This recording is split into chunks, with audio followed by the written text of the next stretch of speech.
I get the same feeling. So I'm coming day and night. I mean, it's terrific, right? So, I'm in heaven. What can I say except you're welcome? To be or not to be? You do something bad? Maybe a little. Not to be. Why are you so mean? That is not gonna work.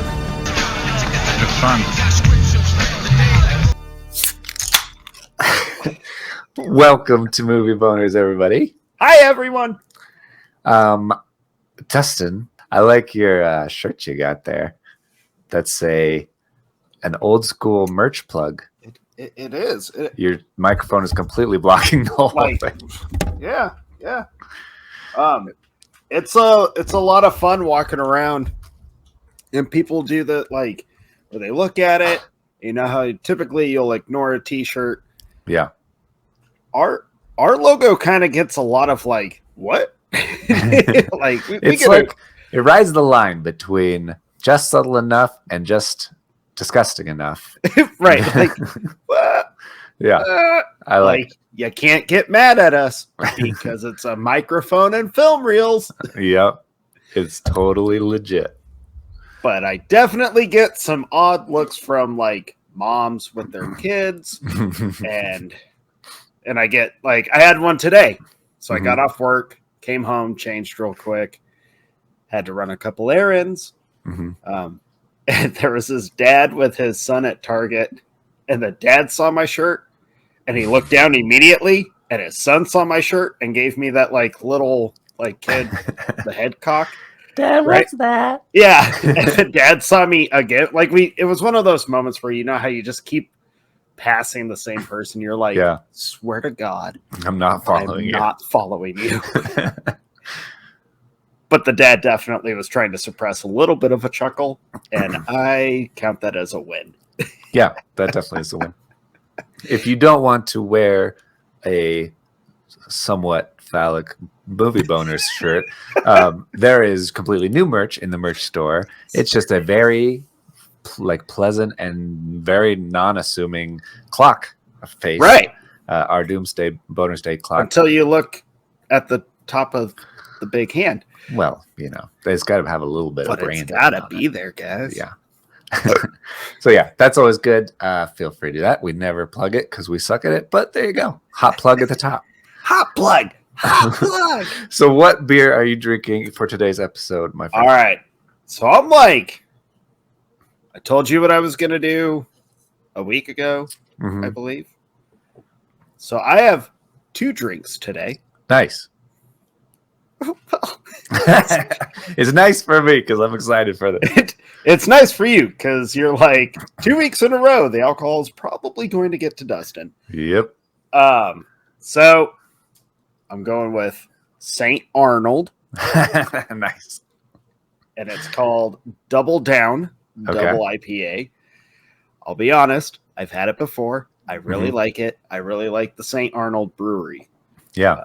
It's a tasty beer. Okay. What else? It's a champion's beer, folks. We'll see about that. Not world champion as far as, Actually, let's save it for the episode. Champion.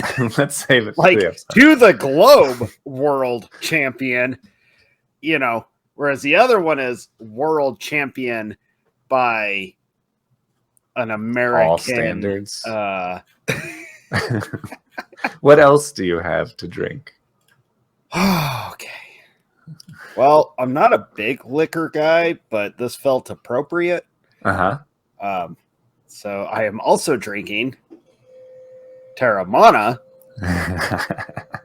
A big bottle. Which it was the smallest fucking bottle they had at the store. And I was like, I even asked the guy, do you just have a shooter of this? And he looked at me like I was on crack and offended him.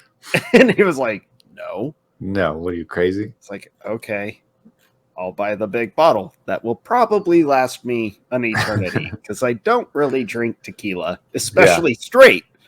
But as I get older, maybe you can relate to this. Yeah. As I get older, I don't mix like liquors anymore or drinks, really. Yeah. I drink them straight. Yeah. And I brought the bottle home and was like, what do I mix with it? I don't want to make like a margarita and take away the drink. And then I thought, the man drinks his straight. Yeah. So I guess I got to do it Dwayne Johnson's way and drink it his way. Now, I'm not going to drink the giant gulps that he does. I do have a shot poured. Well, I did. I did a shot before. Yeah, you did. I really did. This is going to be awesome. So that's what I'm drinking tonight, guys. Hey. Okay. I like it. Yeah, I actually do like the tequila quite a bit. Yeah. We get it fairly often, but Christy makes margaritas all the time, and so it goes pretty fast. I recently got the one that's rested in whiskey barrels, and it's very good just by itself. I almost bought that, Mm-hmm. but just for the sake of this episode, I felt I had to go Bottom like of his traditional, like he's got this bottle in every fucking Instagram video he does. Yeah.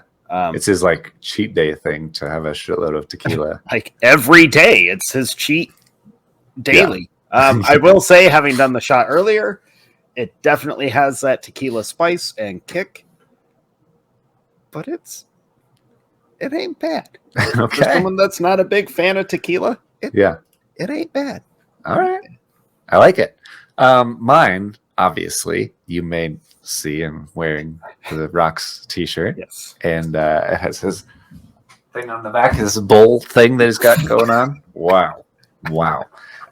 And so my beer is in that same vein. It is, I'll have Samoa that.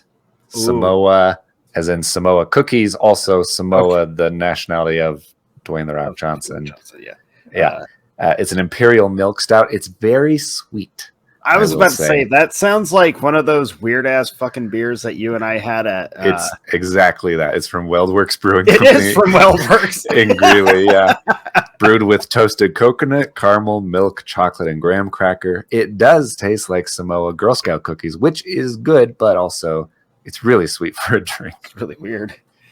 I've told some people down here because everyone gives me shit for being like a beer snob and like you like the dark beers and all because they all drink the shitty like goat piss. I work with a guy who thinks Coors Light is like one of the best beers ever, and I'm like, dude, it's so bad you don't get it. But they all make fun of me for that kind of shit, and I've tried telling them about Weldworks and the weird beers you and I tried long ago. Yeah, and they all instantly are like, well, we're never trying any other kind of beer other than like these shitty light beers that we drink. That's amazing. All right. So I think next up in our agenda, as usual, is our movie draft check-in time. I don't know about you. I'm getting I'm over this year and I'm ready for next year. I've already been looking forward and scouting 2023 movies. As happy as I am that last weekend I had a big jump in profit at the box office, but it came at a price, folks. Indeed, it did. We're going to talk about that in depth. So I also was going to bring up, I added to our website, if you go to movieboners.com, our draft standings there's a constant blog post pinned to the top. So on the blog page, you can see kind of check in and where we're at all the time, refresher on what our teams were. It's so sad how like half of those movies did not come out. Yeah, all the ones that are gray are the ones that didn't come out this year and got pushed to next year. So we'll see how that goes. But overall standings are like you said, you had a bump in revenue, almost 100 million over the last week, but that Halloween Ends without it, your rating would have been like 0.02 of a point behind me. Yeah. With it, you're almost a full 1/10 of a point behind me. So rough times there. I think that 5.1 is generous. dude. Yeah. So you want to talk about it? Let's just talk about it. We might as well. You and I have not. Shockingly, I went on my a little angry tirade with your wife about it. She was like my control of the, like, I didn't want to lead the witness and tell her that you had texted me that it wasn't good. And so I already knew that before we watched it. And I was like, let's just watch it. She will be the control group so we can see if it's actually good or not, or if I'm just assuming. And yeah, as I was like, well, that doesn't make sense. What's going on there? Who's doing that? Who's that person? All of that stuff. She's like, this movie fucking sucks. I was like, thank you. So I find it sad and a little disheartening because, like, for the first 2/3 of this year, movie-wise, I've been like, man, 2022 is the year of movies. Like, I was stoked. I was loving pretty much everything I was watching and going and seeing. Like, hell yeah. Then I watched the fucking Monsters, and y'all know how that went. Like, so angry at that movie. Yeah, and Blonde, and Don't Worry, Darling, Blonde, and Amsterdam, and Halloween Ends. And then Halloween Ends. I went and saw it. Dude, I almost walked out twice. Yeah. Twice. The second time I had to I was out of the chair. I was pushing out of the chair and it was like, just fucking finish this stupid goddamn movie. Ugh. I'm telling you folks right now, Halloween Ends, the worst movie I have ever seen in my life. I would rather watch the Monsters on repeat with open water playing in the background. Halloween Ends was, I could not believe how bad it was. To the point, Jake. Yeah.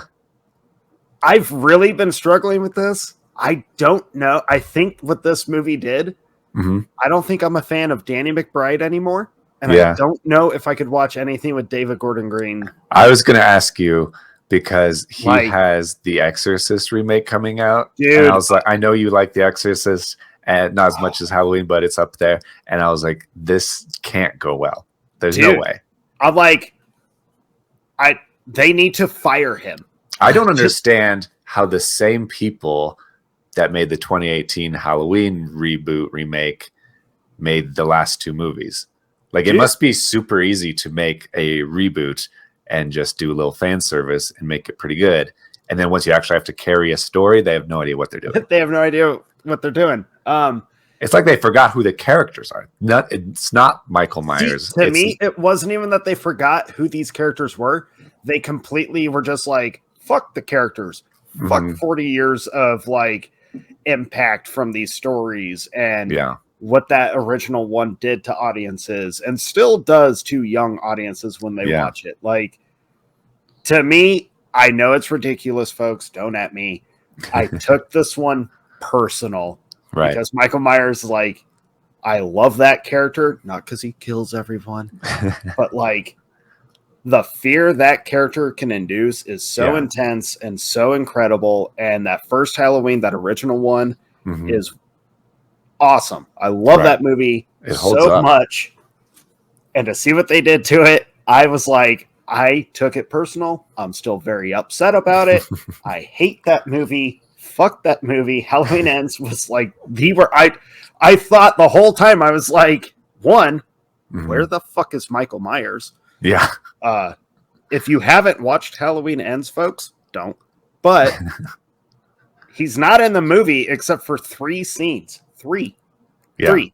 It takes forever to get there. They spend the entire time focusing on this dumb kid who the daughter randomly falls in love with immediately.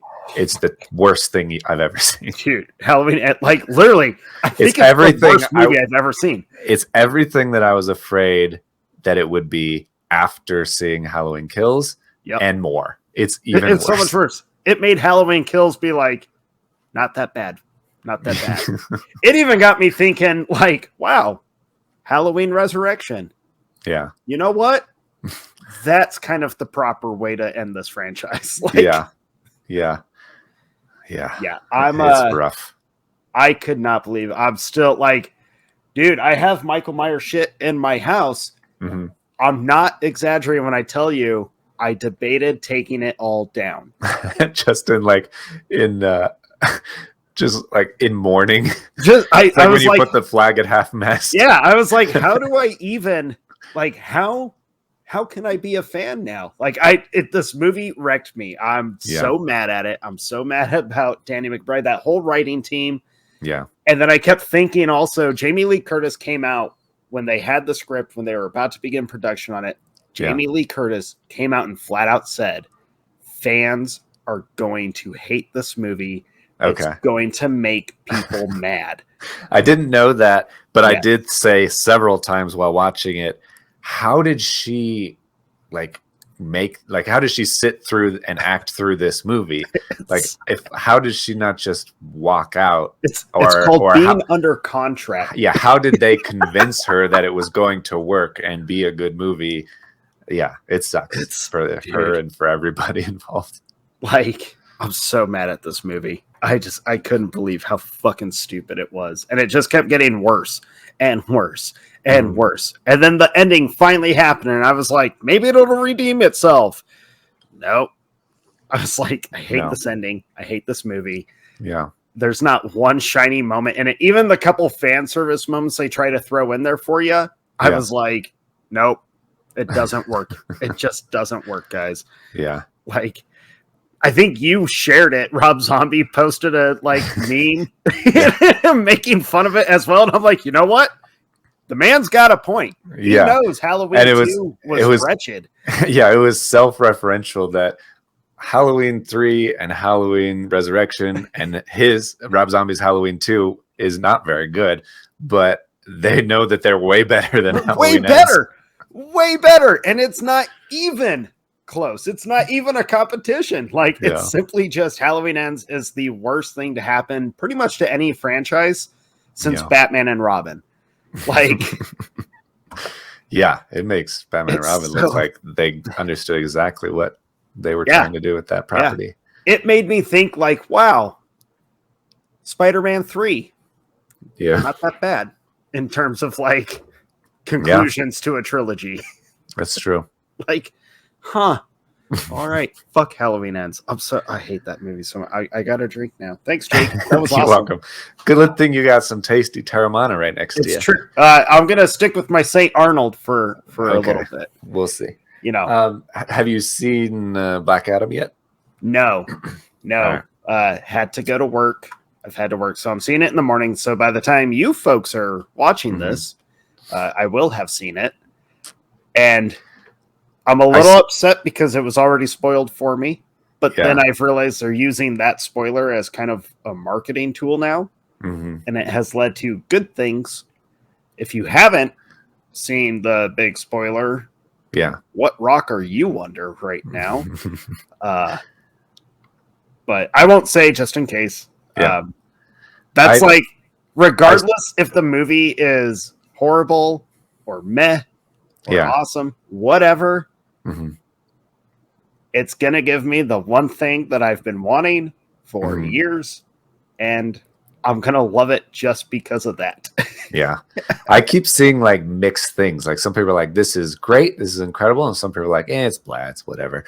And so I'm very curious to see what it actually is. I've been seeing a lot of critics absolutely hate it. Not shocking. And I've seen audience scores being a little bit more positive. You've got it right there, 7.3. Yeah. That ain't bad. No, not at all. Bad. I suspect it'll be kind of like Aquaman, where it's fun through the comics, interesting, entertaining. It's not going to be like Joker or the Batman or anything like that. Dwayne Johnson has said from pretty much the beginning, we made this for fans. And I take that not as just comic book movie fans, but comic book fans. Yeah.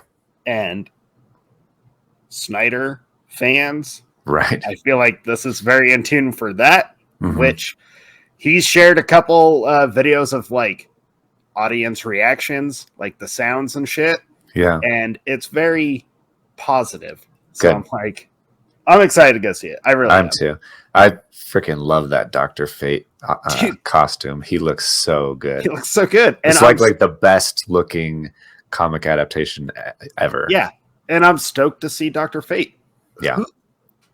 I never, even as a kid, never thought I would ever see these characters, the JSA, Yeah. live action. Like that alone to me, exciting. So Very, very. yeah.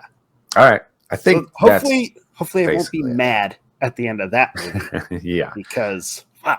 The stakes are a little lower, but you're not like a lifelong Black Adam fan. Right. I like Black Adam a lot. I like Yeah. Shazam. I like all these guys, but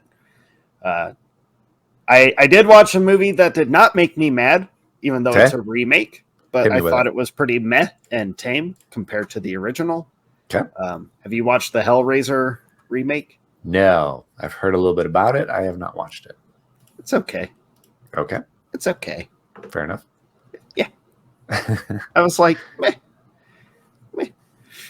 Anything else you watched? I watched The Watcher. What's The Watcher?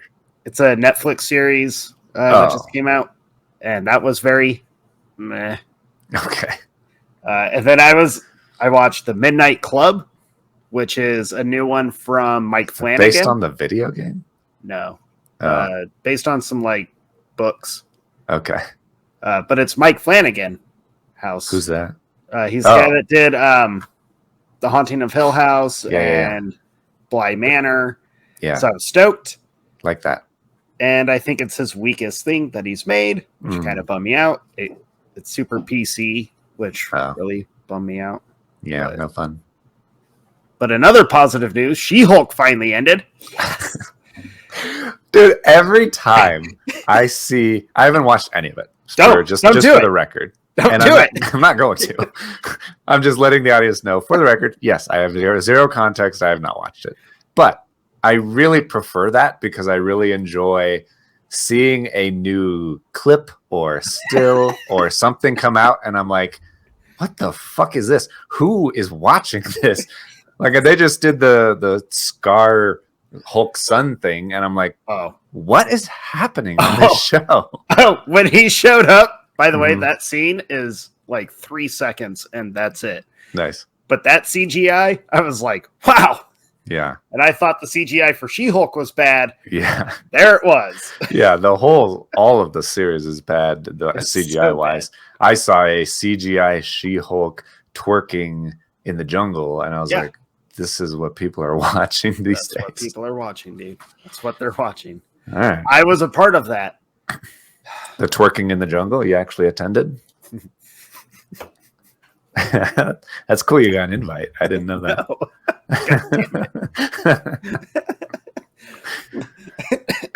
No. I got it. What'd you watch, Jake? I only watched one other thing besides Halloween Ends. So, but to kind of break us of your meh trend, I watched something that was pretty good, and I think you would say like it Yellowstone too. for like the 100th time. Okay, so Yellowstone doesn't come out for another week or two, and then yes, I will be watching Yellowstone. I watched The Greatest Beer Run Ever. Oh, I want to watch that. It's good. You'll like it. It is. Yeah, it's really, there's not a lot of like war movies from the perspective of a non-combatant, Yeah. and especially being Vietnam, it's really interesting. But yeah, Zac Efron's awesome, Russell Crowe's awesome. The movie itself, action-wise, and just kind of its overall story and arc, I liked it a lot. So Nice. I think, Yeah, I saw a preview for that and was like, ooh. based on a real story, which is crazy. Hey, man. People need beer. It's true. It's very true, as we know. It's one of the great uniters. Beer. It's true. Okay, let's see what else. I don't think really we have anything. anything else, sir. Okay, so let's get into it. Okay. So I know you are chomping at the bit here. I'm pretty excited. I think that this is going to be fun and funny. Maybe you won't think that, and maybe the listeners won't think that, but I will enjoy myself. That's what I'm planning on at this point. I already know like everything you're gonna say. You I have know no I'm idea going what to- I'm going to I say. know exactly what I you're going to don't say. think so. I'm going to surprise you. I guarantee it.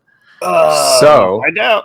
today's episode, if you were a fan of our Judge Dredd versus Shitty Dredd debate episode, then you will like this because it's kind of in the same vein. We are doing a debate episode about who is better overall. The Rock, Dwayne "The Rock" Johnson, big opening weekend with Black Adam, just saying, or versus the great all-time Arnold Schwarzenegger. Everybody loves him. He's a classic, but is he as good as everybody remembers? That's the question. Yeah. So I kind of assigned you Arnold. You didn't to assign defend. shit. I knew immediately when you were like, what if we did this kind of episode? Because this is a question that has been asked since Dwayne Johnson started making movies. Yeah. And as soon as you were like, we should do this episode, it could be fun. Immediately I was like, so Jake's taking Dwayne Johnson's side and I'm taking Schwarzenegger's side. Like, this is obvious. There's no shock there.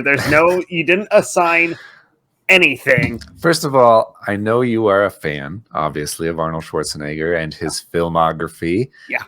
You, like me and like everybody, have been fans of him since we were kids in the 80s and 90s and seeing his action films. He has certainly imprinted himself on a generation. He's definitely very classic there. But you don't own a Rock shirt.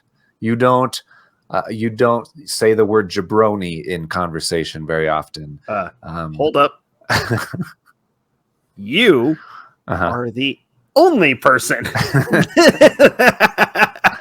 So it fell to me to take over. I would almost argue no one knows that phrase or that reference anymore. A lot of people know it. Yes. Really? Yes. So, okay, keep doing it. Dwayne Johnson and The Rock is still the biggest thing that's happened in WWE, come out of WWE, and has become the biggest thing in Hollywood. So people don't forget is what it comes down to. Everyone forgets. You know the attention span of our world. Yeah, that's true. That's true. So I thought it would be fun. I thought it'd be interesting because it's kind of like a film version of the Jordan versus LeBron debate. Everybody loves Jordan. Jordan is the best of all time.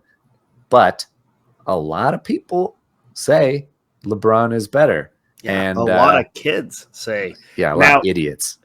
But if you translate that to movies, Arnold is kind of on that Jordan level. He retired a little early and it didn't make as many movies. Rock's still going strong, still in the game. So there's a lot of parallels there. It's true. Yeah, there are a lot of parallels, which was something I brought up to you when we first started prepping for this, was like, these careers are very similar. Like this makes more sense learning about these guys of why they're actually compared to each other. Yeah. I think this little debate is going to be interesting because we're both big fans of both of these guys. Yeah. And I'm just curious how bitter the taste in your mouth will be as you betray the great Arnold Schwarzenegger, who has made such an impact, nay, possibly the biggest action impact on you. And you're going to sit there and be like, he's not that great. Well, Arnold is good. Arnold is really good. I think the best thing about Arnold Schwarzenegger is without him, we would have to live in a world where the most internationally famous Austrian is Adolf Hitler. And so Arnold did save us from that world, and now he is the most famous Austrian. But that's a low bar to get over, I'm going to say. That was desperate, Jake. No, it's not desperate. It's factual. You're trying to make it sound so much worse than it actually is. But you're right. There are a lot of similarities between the two. It makes sense why people compare them. And I didn't really. I mean, the obvious one is that they are huge dudes, both jacked, massive. Schwarzenegger is still fucking jacked. Did you see the photo of him carving pumpkins with Sylvester Stallone? No, that sounds adorable. Look it up. They're Arnold, using like hunting pumpkins. knives to carve pumpkins. Yeah, they are. Did you find the picture? Hold on, I forgot how to spell pumpkins momentarily. So Wow. yeah, we got here. I'll present it so the audience can see what we're looking at here. What am I doing? Arnold pumpkins. Here we go. Here it comes. Look at Yeah. fucking knives those two are using. Well, you don't have to be jacked to use a big knife. Look at that knife. Those two holding Rambo knives, like predator killing knives. Damn. Yeah, that's true. I don't want to go to that page. Never mind. No, don't go. You don't got to follow links. I was just referencing the photo. Yeah, that's fair. That is fair, and that's accurate. I found this, which is kind of fun. I'm going to show you this too. There is a site called Body What? It's in beta, but you can compare different people's body types. Okay. I don't know if it does as women or if it's just a bodybuilder thing. I've only looked at this page because it's the only one I care about.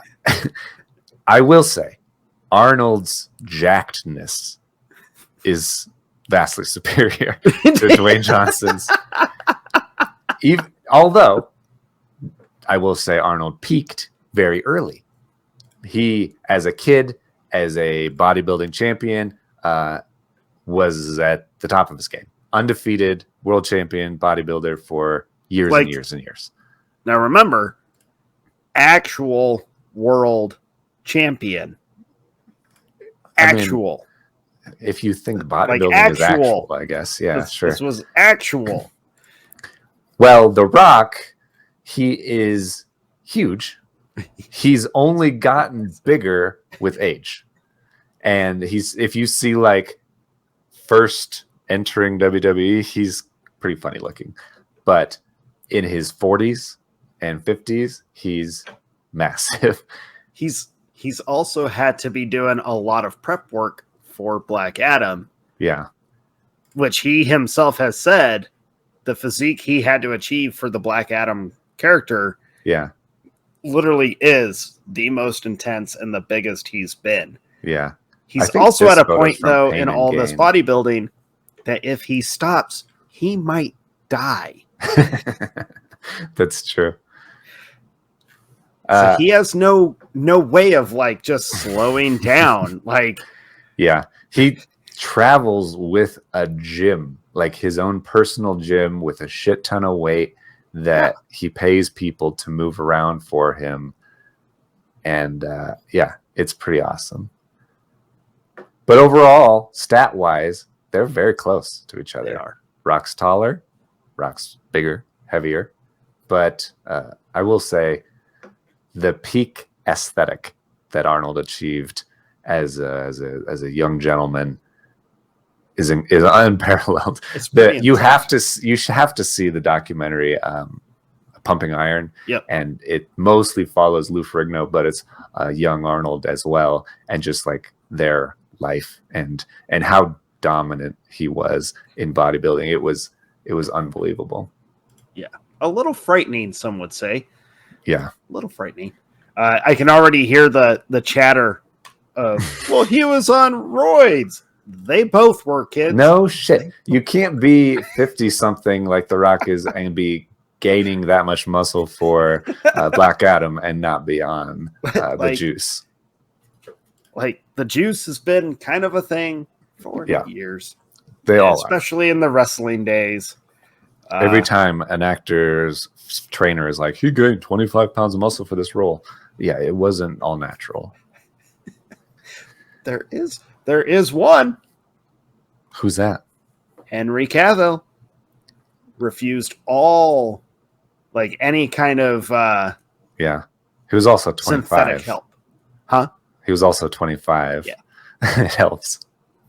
I mean, the dude has maintained his jackedness because he has to for The Witcher. Yeah. And upcoming projects. And just being handsome as fuck and for the ladies, I assume. But this isn't a Henry Cavill episode. Not yet. I'm so glad you're back. But how do you translate that Austrian jacked child man into American cinema? And why do you do that? Well, apparently the answer, sir, is you do it by making him depict a Greek god being lost in New York. Young Hercules, which is his first film, is an incredible film. I assume you've seen it. Hercules in New York. Yes. What am I thinking of? What's Young Hercules? That's a different thing. Was a show. But you know what Young Hercules is? You know who stars in that? It is the great Ryan Gosling. Yes. Yes. I learned this like 2 weeks ago. I was like, Ryan Gosling plays Hercules in Young Hercules? So really, folks, this episode is going to just showcase why Christy questions her husband constantly.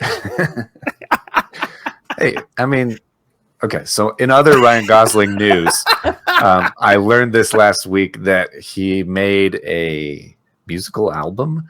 And now that we're getting into the Halloween season, it's extra appropriate because it's kind of spooky.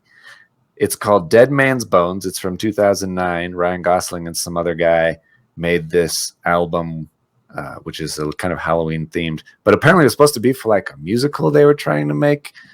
Anyway, check out Dead Man's Bones if you like Ryan Gosling or scary Halloween themed albums. Also, Taylor Swift's Midnights just came out. So my God. That's our music. We haven't had a music segment on this show. We haven't. Let's move on. So who is more jacked? Was that what we were talking about? Jacked dudes? No, you were talking about jacked dudes. You're talking about Hercules in New York. Yeah. And how they brought Arnold across the pond, basically, to play in Hollywood movies and just thrust him into the leading man's spotlight. He's Mr. Olympia, right? He was the world champion of this. He's Mr. Olympia, and they thought, how do we capitalize on this? Because that's what you do. Yeah. You make money off of stuff that's popular. How popular, though, is Mr. Olympia? When's the last time? Back then it was. Yeah, that's probably You got to remember, think of it like the Olympics. People like the Olympics was actually important back then. Ooh, Justin thinks the Olympics are worthless. They kind of are, though. Yeah. Yeah. But now, no one gives a shit. I think people pretend to give a shit. Yeah. They like the nostalgia of when they did give a shit. Yeah. And I did that for a while, and I was like, you know what? I don't want to fake it anymore. Right. So back then, because that was a different era, that was a different time. Yeah, 70s. So it did mean something. It was important. It was crazy. And seeing this 29-year-old who actually looked like a god figure. Yeah, Adonis. Like, yeah. Yeah. It's like, even I compare him to like current Mr. Olympia's bodybuilding champions, Mr. Universe, all these dudes. And there's just something about Arnold's physique, stature, everything that is unmatched. It's unmatched. Day. And, to this day, Arnold he's in his 70s now, right? Yeah, I believe that's true. The whole Mr. Olympia thing, all of that now is all named after him. Like they've renamed it, they've geared it all towards him. He pretty much, I don't want to say runs the show. Yeah. But he's the one that like shows up. Here we go. We're doing another competition. And yeah. And at a ton of giant strongman competitions and stuff. Yeah. He's always there. He's always cheering on dudes, handing out trophies. He loves it. Like, that's what he does. He's the endorser for this. He's always been endorsing like that kind of lifestyle, the workout lifestyle. Not necessarily just to like bulk up, but he's very health oriented. Yeah. And he's like, after he quit all the roids and all that, or got off of them, he's been even more self-conscious and like trying to push for bettering people that are working out and trying to bodybuild and get into all this stuff, trying to kind of steer them in a slightly healthier path. Yeah. We know roids is bad. Well, you know, that's a matter of public opinion. I don't remember where I was going with that. Oh, so, but it's always interesting to me how big Arnold became, and he was kind of put into a bunch of movies. A lot of them weren't very good. No. And even after he was a huge star and he had made his huge movies, Predator, Terminator, all those, then he was put in other movies, which also weren't very good, like Junior and Twins and whoa. These movies. I'm just saying, whoa. People love Arnold's movies not for how good the movie is, because they love Arnold. No. Twins is different. Twins is genuinely funny. Is this going to be your soapbox that you like die on? Is like, okay, yes. No, but Junior Twins is good, like a genuinely Kindergarten it's a Cop funny isn't good, movie. It but works on Twins, the funny preference. Don't like, you dare offend me and say Twins is not good. Well, you put Twins and Junior together, and that's just, you can't do that because people genuinely like Twins. Twins is like, do they? It's fun. Yes, they're all genuinely funny. Fun. I may have a skewed perspective. I think they're all pretty fun, but I think Arnold being Arnold is fun in whatever it is. Seeing Arnold sing, oh shit, what's that song? Yakety yak, don't talk back. Like seeing him sing that on the airplane, hilarious. His scenes with Danny DeVito are like, they're great. They're funny. And when they throw in the actual like dramatic part of the story, which it kind of has a pretty hefty, deep moment of like being rejected by your dad. Yeah. That hits hard. And then you get to see Arnold actually be like sensitive and like caring, and it feels genuine. Him and Danny DeVito actually work really well together, to the point where everyone has been saying for years that would be a sequel we would want. Like just to see these two brothers again. Of course, in like they an claim old they're folks' making home. a new one. Who knows what they're going to do with it? Don't let David Gordon Green anywhere near it, please. Please, if there's a God, don't let that happen. Yeah, that's going to become the subtitle of the podcast: movie boners, and not any movies just Gordon Green makes. Whatever his name is. But Junior, I will agree. Junior is bad. But like it's not even funny. Like the premise should be hilarious. The execution is so bad. I don't want to defend Junior, but I don't want to defend I'm going to Arnold. get you to defend Junior. I did rewatch it a while ago because when we did our top 10 dad movies episode, I was watching all these dad movies, Mr. Mom, Junior, and I was like, this movie is like, there's a level to it that I don't think comes across unless you're like really looking for it. But there's something meaningful about this man who gets impregnated and has to go through pregnancy and motherhood and kind of learn all these things that mothers have to go through. It's basically a movie saying dads don't know shit and are useless unless they know exactly what a mother would go through. Well, I don't know that necessarily, but seeing Arnold pregnant is funny. The image is funny. The premise is funny. The execution is. How did we flop here? I don't know. And of all movies, Junior sucks. All right. Well, Kindergarten Cop is actually Kindergarten Cop let's get out is of here. Amazing. Don't you dare attack Kindergarten Cop. I do like it, but all these movies that everybody has fond memories of, the Mars one, whatever that one was called. Don't act like you don't know. Don't even. You are really, you're like, I have to lean into this. I have to lean into this. Yeah. Total Recall is not only amazing, but it is considered an actual iconic science fiction film and action film. Iconic science fiction film? Dude, How you so? know, don't even act like you don't know this. No idea what you're talking about. Wow. Next up, you're going to Because tell me they that found The Tooth aliens Fairy with is 3 like Dwayne breasts. Johnson's best movie ever. There's a woman with 3 breasts in Mars, and that's why it's science fiction iconic. People do remember the breasts a lot. I don't remember the breasts a lot. It throws me off. Every it's time like- I watch it, it takes me off guard. Like It's oh, like the there's 3 of 5th them. thing I remember. I remember Get Your Ass to Mars. I remember the pulling the thing out of his nose, and then I remember the Quado Hell monster yeah. on the guy's tummy.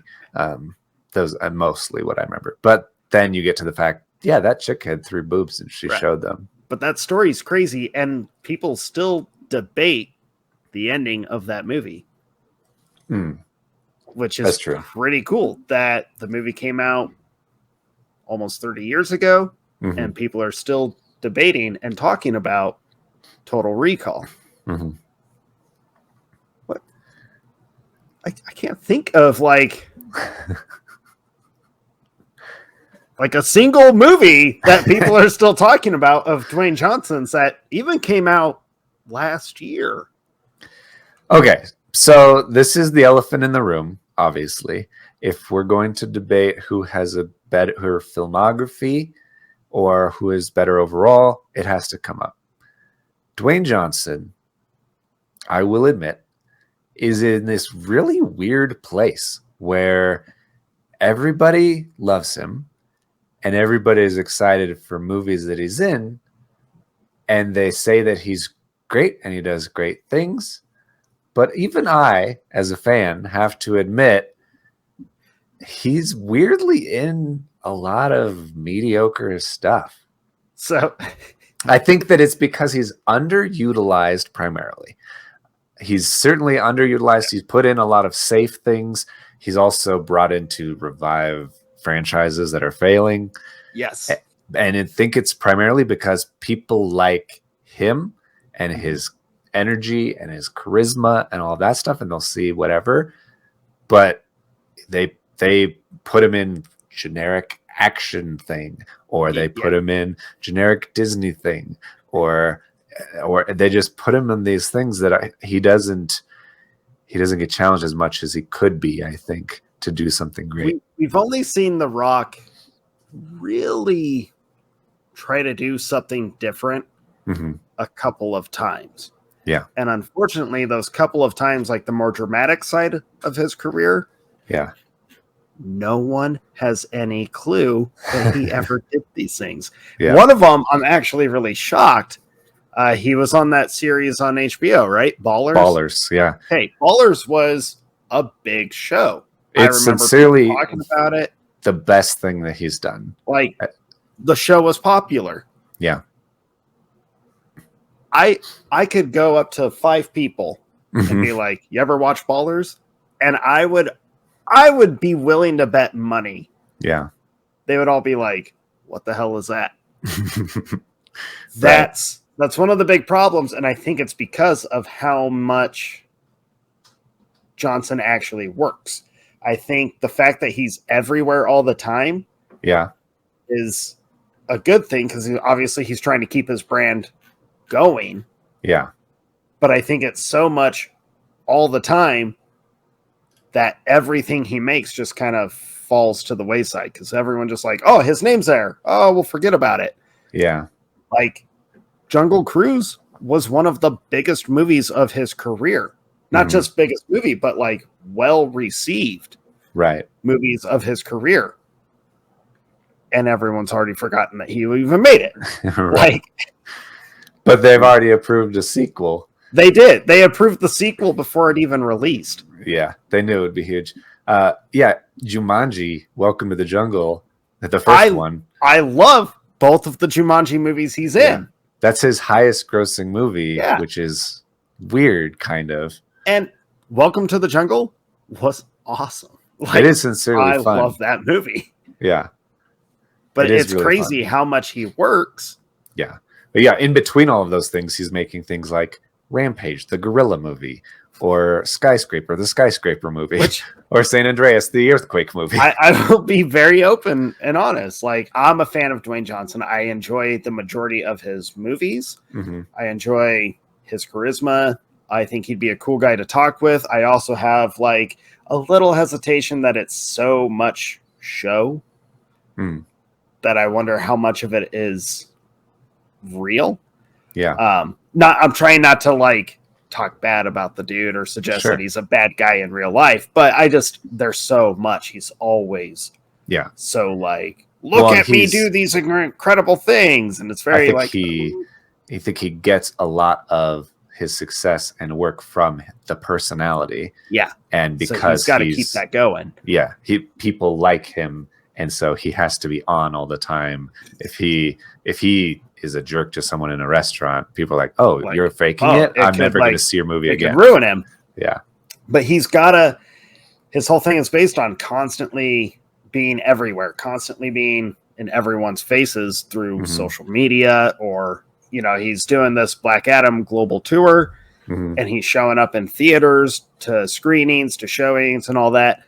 I'm not going to lie. I always secretly hope that when I go to a movie, the lead actor shows up. They never do. I'm in Austin, for God's sakes. You'd think they'd come and visit. Come on, man. Yeah. But you have to go to the Draft House, Alamo. Right. But I digress. And I say, he's in our faces all the time.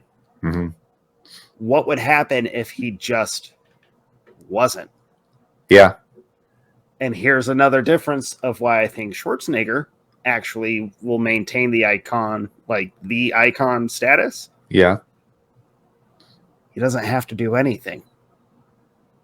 Well, the man literally doesn't have to do anything. And people are like, fucking Schwarzenegger. Yeah. Now granted, he established himself early. His brand has been established and it's been maintained even through all the terrible movies that he's been in.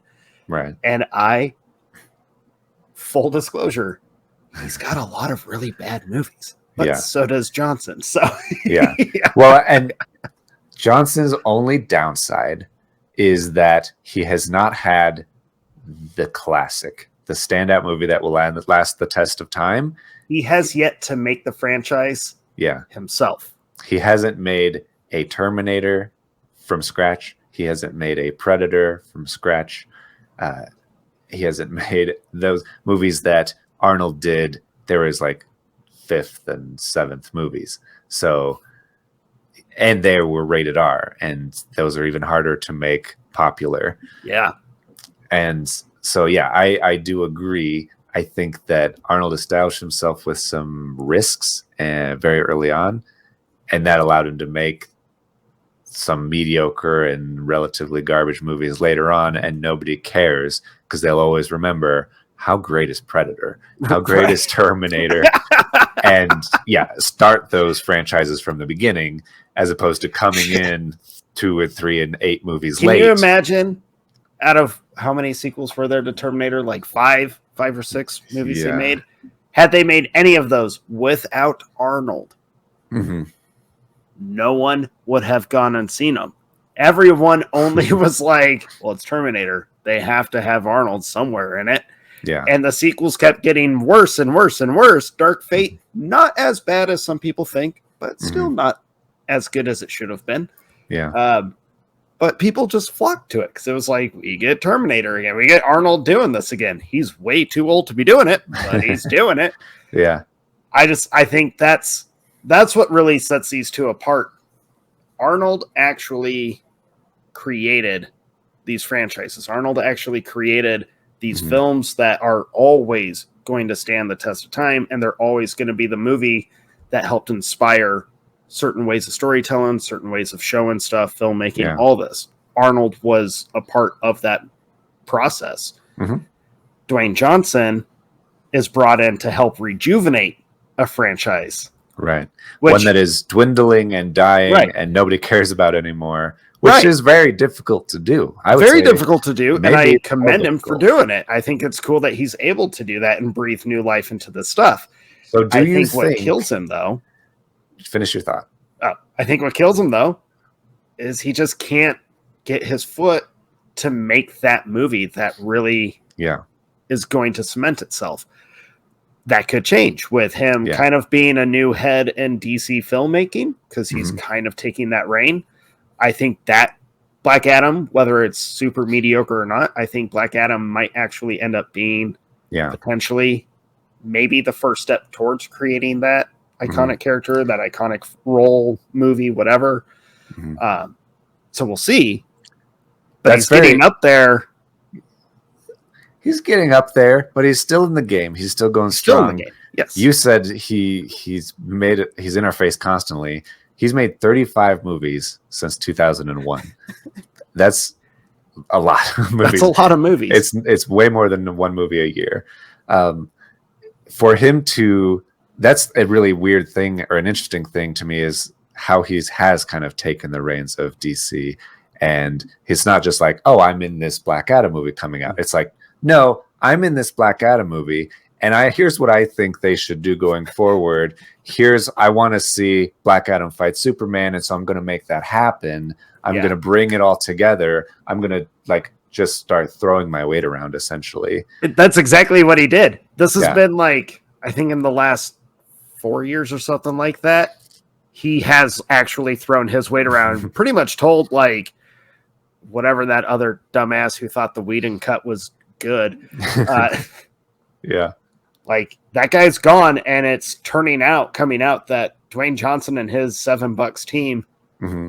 are kind of, maybe not directly, Mm-hmm. but kind of pretty much directly responsible for these changes at Warner Brothers and in the DC franchise. And I'm okay with that. Because he's flat out come out and been like, fuck critics, we're going for fan service, and the fans, this is what they want, so we're going to gear towards that. And cool. Warner Brothers has needed somebody to take the reins. They don't know what they're doing. They need a Kevin Feige. They need somebody to say, here's what we need to do and execute that. And so that could be good. It could suck, but at least it'll be consistent. Right. And I think Dwayne Johnson, I hope he doesn't kind of try to become the next Kevin Feige. Right. I just hope he helps kind of steer it a little bit, kind of course correct, and then let it be what it needs to be. Mm-hmm. So do you think, speaking about franchises that he's come in and revived and then comparing him to Arnold, where he made people care about a franchise and they'll keep going to it because they know he's going to see it, like you said. I feel like Dwayne Johnson did that with the Fast Furious franchise, where it was meh, and then he came in and people were like, it's pretty good. I am actually excited to see this, and it's kind of on a new level, and it's more interesting, it's more exciting, but he's not in it anymore. He's kind of left that. And so do you think Fast 10 is going to see a big dip compared to Fast 9 because you don't have Paul Walker, you don't have The Rock? It's just Vin Diesel and the rest of those weirdos. Well, Dwayne Johnson hasn't been in it since the 7th one. Which one was it that they were like, they hate each other and refuse to work together? That was the 8th one, yeah. Okay.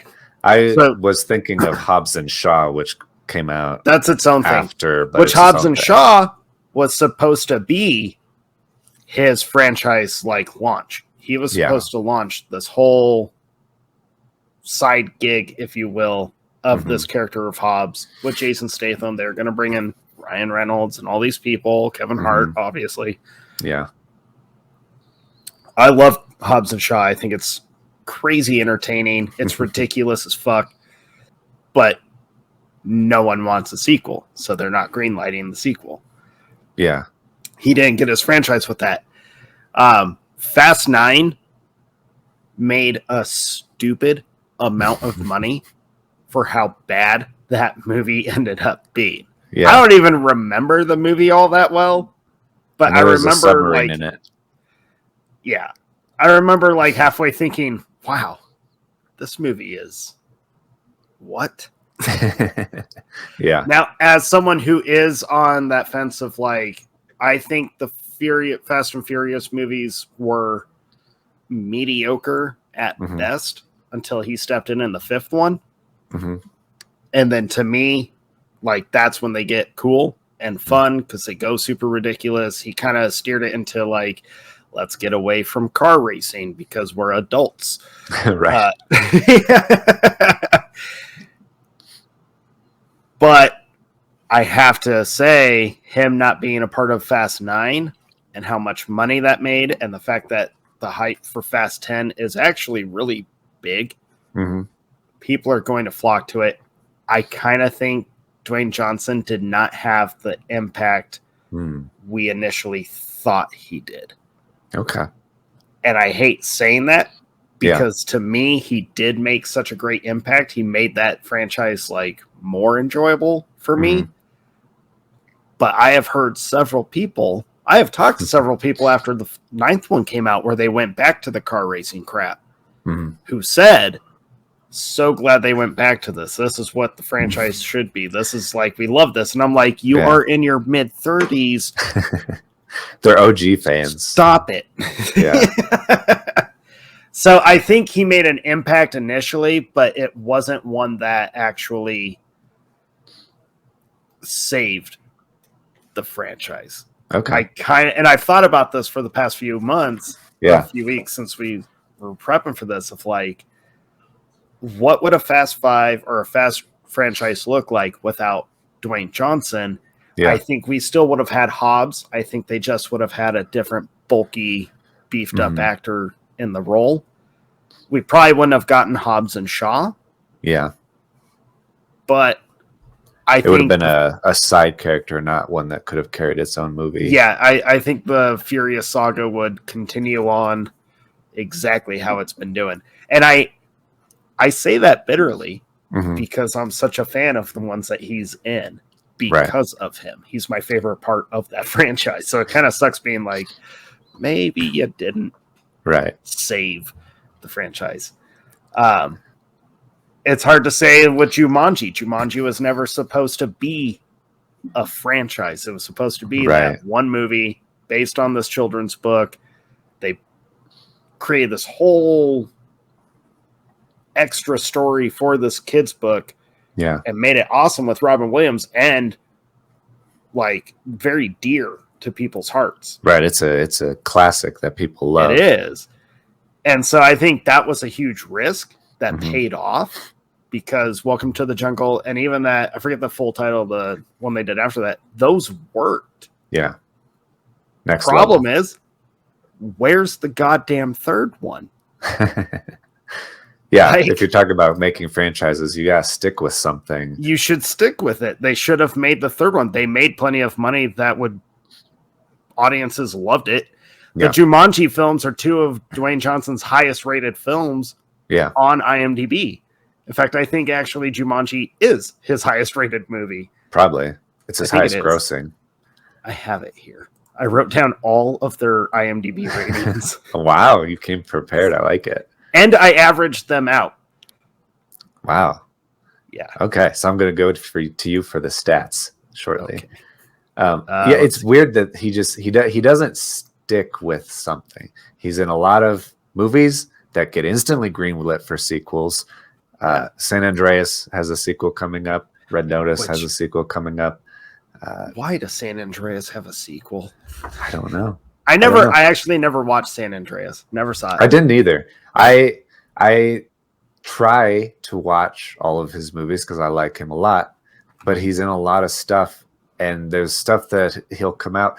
I didn't even know he was in the movie Faster from 2010 until like a year ago because I thought that it was the movie Snitch from 2013. I thought they were the same movie, and I didn't understand that they were two different movies. Are they the same movie? No, there's two different movies, Faster from 2010 and Snitch from 2013.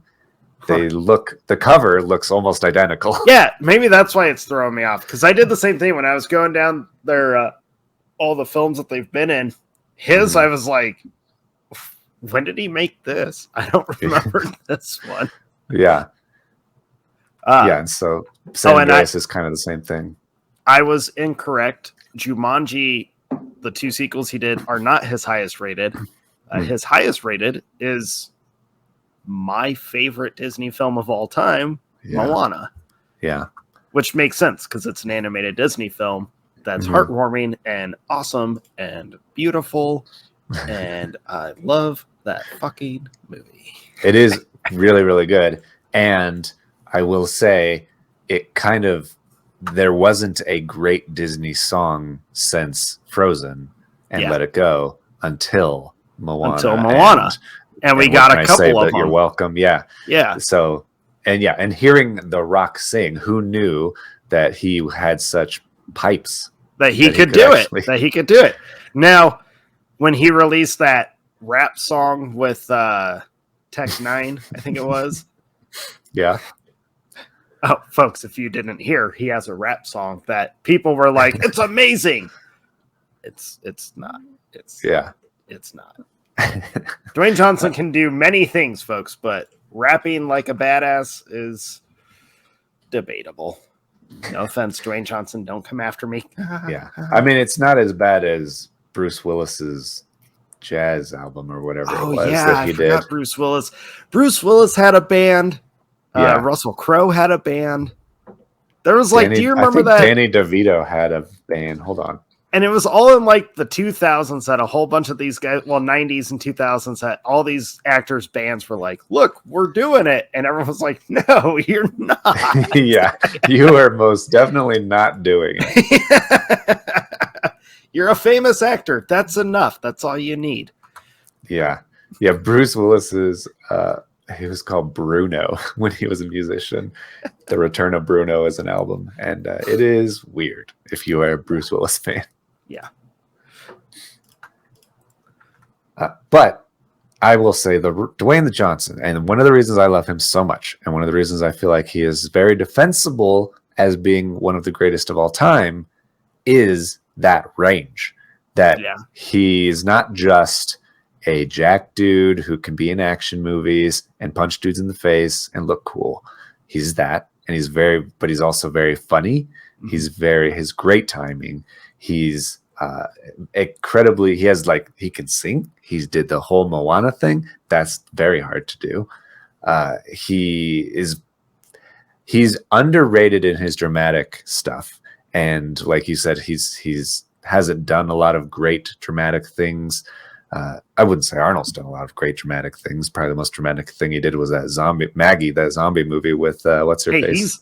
That movie is subpar, but he is excellent. He is.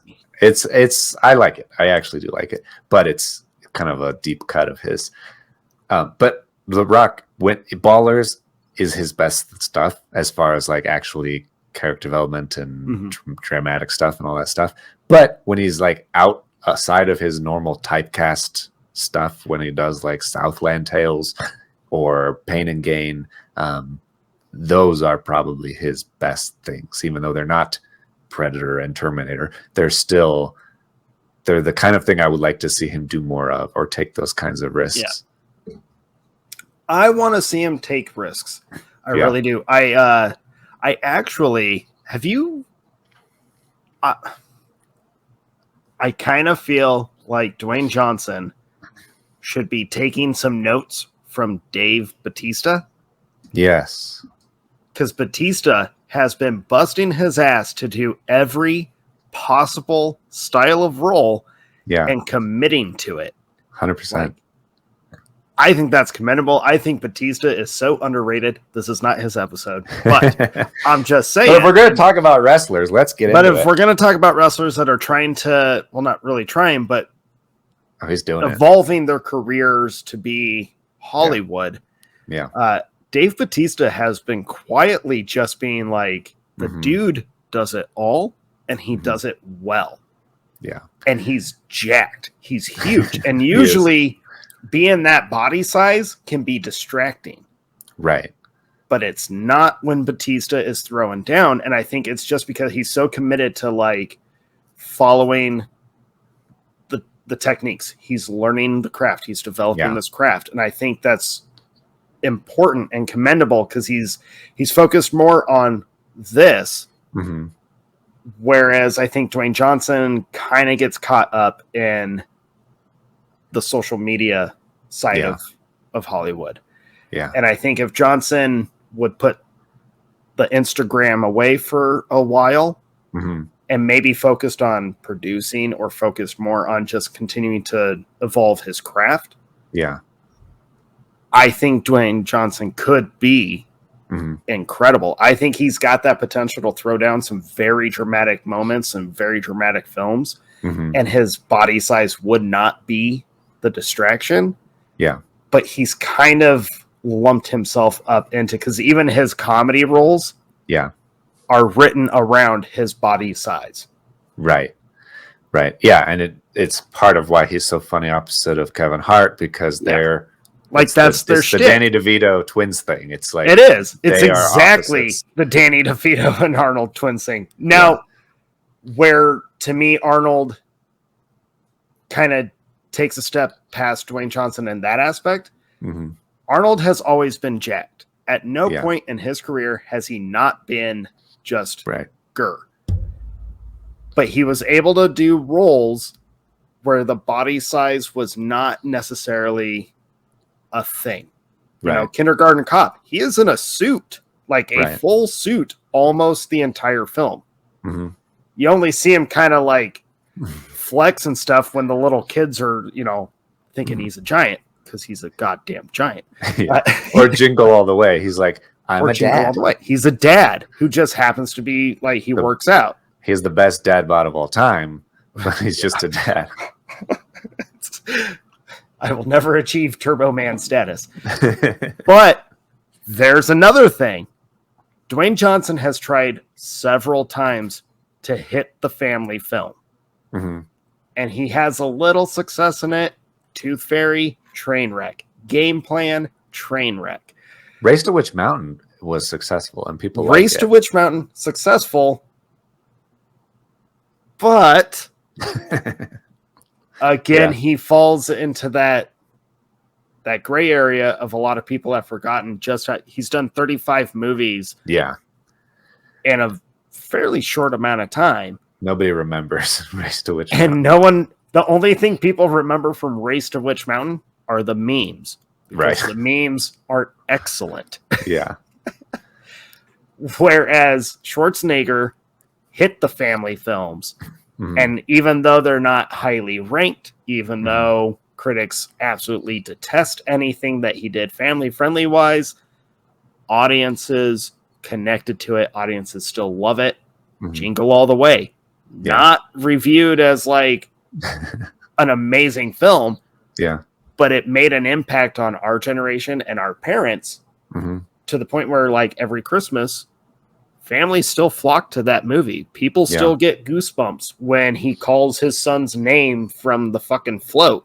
Right? Like, that whole thing of him learning what it means to prioritize your family is huge.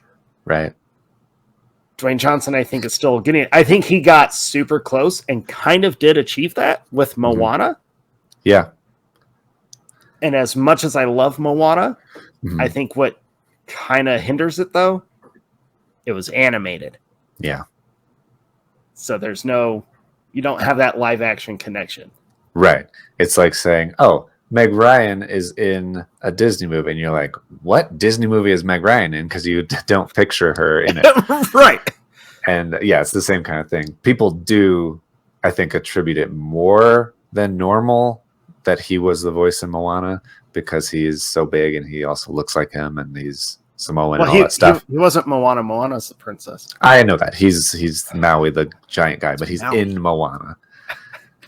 But I do think there's a very fair criticism that I would like to see him take more risks. I would also like him to put it back into wrestling terms, he has been a baby face for so long that he cannot, I think, make that turn, or it's going to be very jarring for people if he ever does make that heel turn to be a villain like a sincere villain. That's kind of why I want to see Black Adam, and I want to see him do great in Black Adam, because I want to see him go down that path of being opposite Superman, opposite Shazam, all this stuff.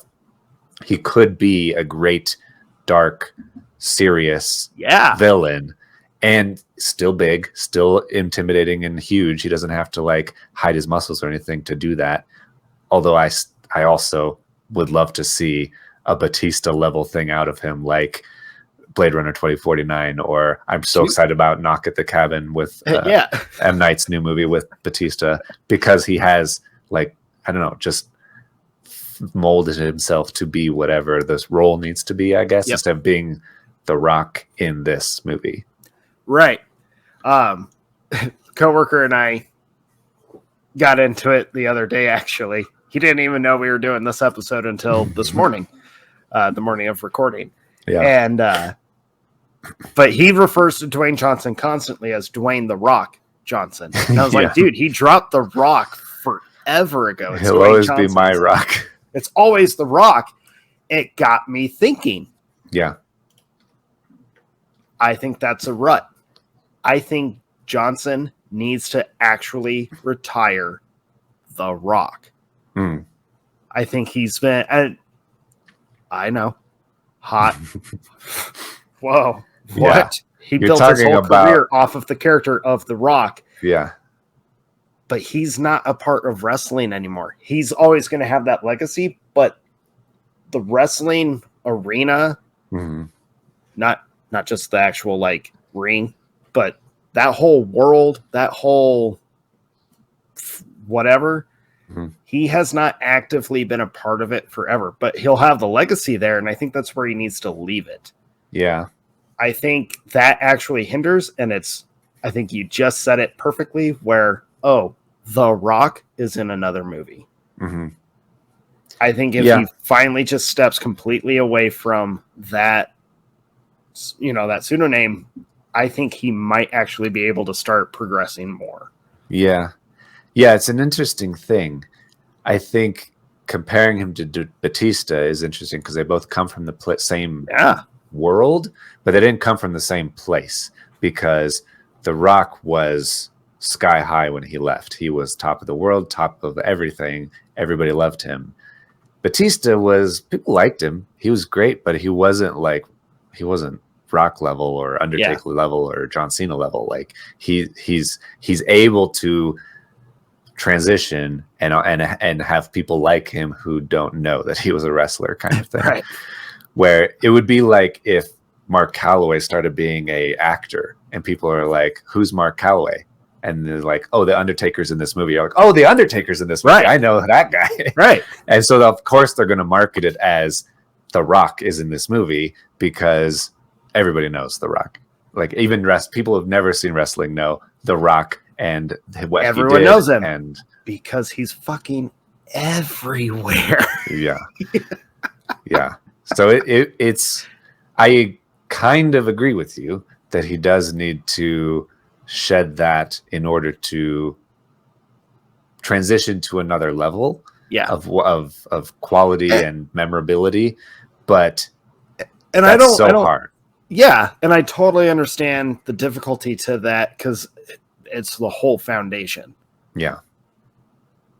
And when I say like he needs to retire, I have there's nothing ill will to me having that opinion, because he was super entertaining in wrestling. He's always going to have that impact.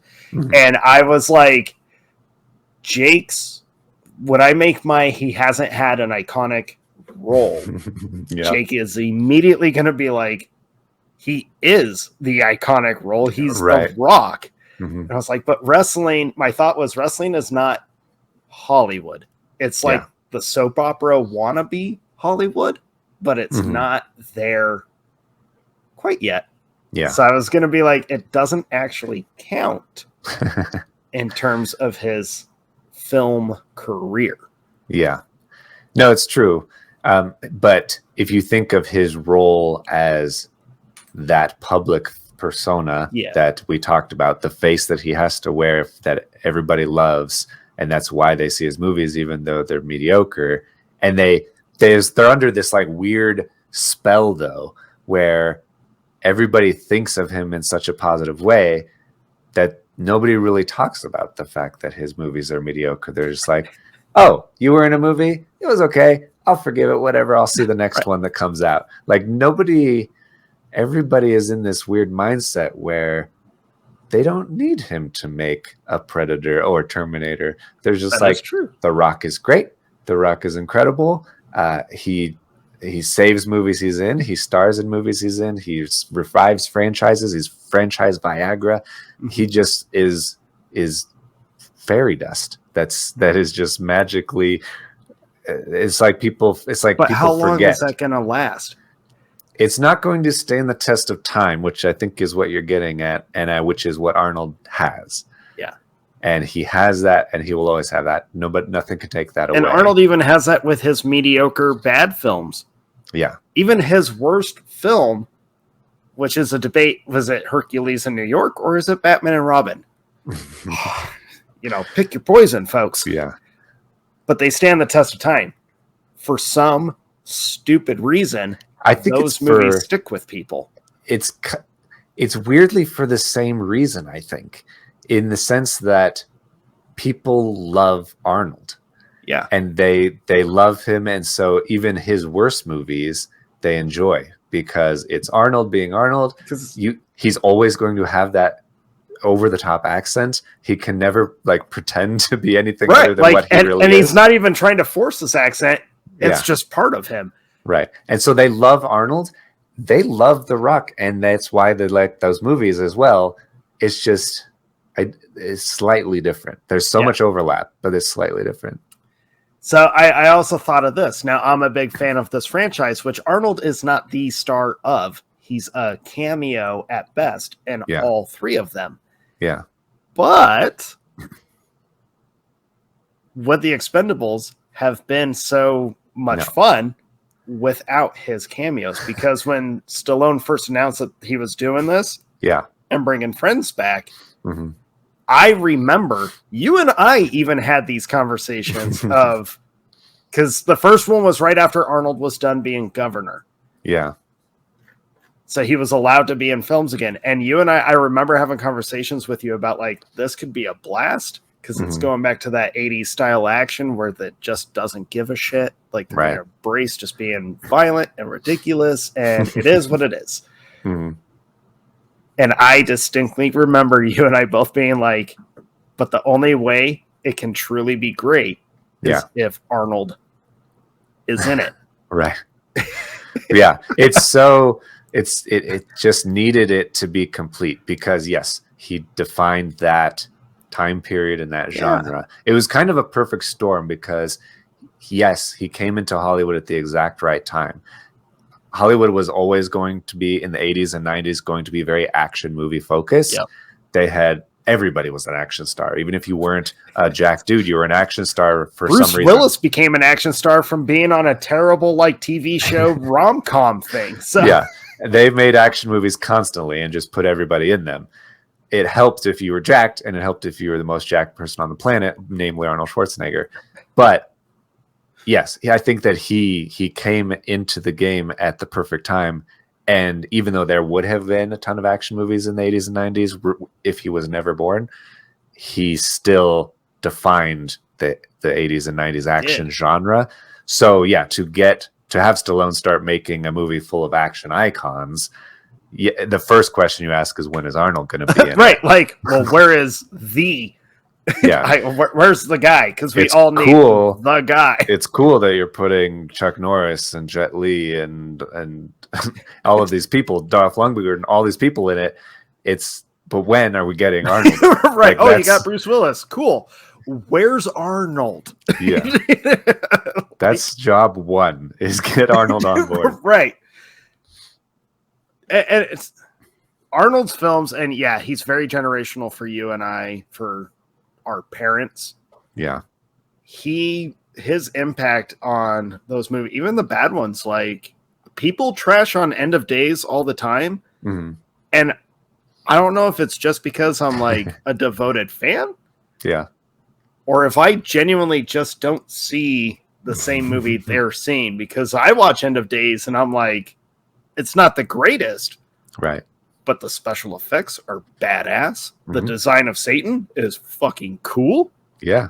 Yeah, he's got a couple real bad one-liners in it. The movie is dark and kind of creepy. Like, Well, the thing about Arnold is you expect one-liners. Like, You do. ever since Commando, like if there's not one-liners in it, it's not an Arnold movie. True. Yeah, now, all that being said, and you and I have kind of already been saying it this whole time, I wonder if you folks have caught on, their careers Yeah. mirror each other. Like, they're very parallel. Yeah. They have a lot of similarities. I actually think this is a cool thing for action fans like us, for Arnold fans like us who grew up on his films and his career. I think it's a cool thing to be able to not lose that. Yeah. We actually get the next one in line, which is Right. pretty cool and pretty rare. Yeah. So I'm like, when we decided to do this debate episode, I was like, well, this will be interesting because you and I both view this pretty much the same. Yeah. We both kind of realized all of this in prep for this of like, fuck, this literally is a story of passing the torch. And now we're just waiting for Dwayne to finally utilize said torch. Yeah. Yeah. He needs to step into it like we were saying. But I do think the similarities are so interesting. And the fact that they're both big jack guys, but and both came from like sports entertainment kind of thing. But it's the way that Arnold just was able to encapsulate the love of audiences, I feel like Arnold's love is focused on the theater and the characters in the movies. And I do think because Dwayne came from WWE, which was very focused on kind of live audiences and real life, and the whole point of wrestling is playing the character constantly and not falling out of character or giving away that it's staged or acted. But also coming in the technology we have today, we have the internet and phones and things constantly. You brought up Instagram. Yes, he's on Instagram. He's on TikTok. He's on all this stuff, sharing his life and his brand and all this stuff. And yeah, he's in all of these things with the tequila and the Under Armour and all this stuff. He's in a lot. And so maybe that spreads him a little thin, and it's not, it gets you a larger piece of the pie. He's everywhere constantly. He's producing, he's doing all this stuff. Arnold was just focused on acting and being governor and all right.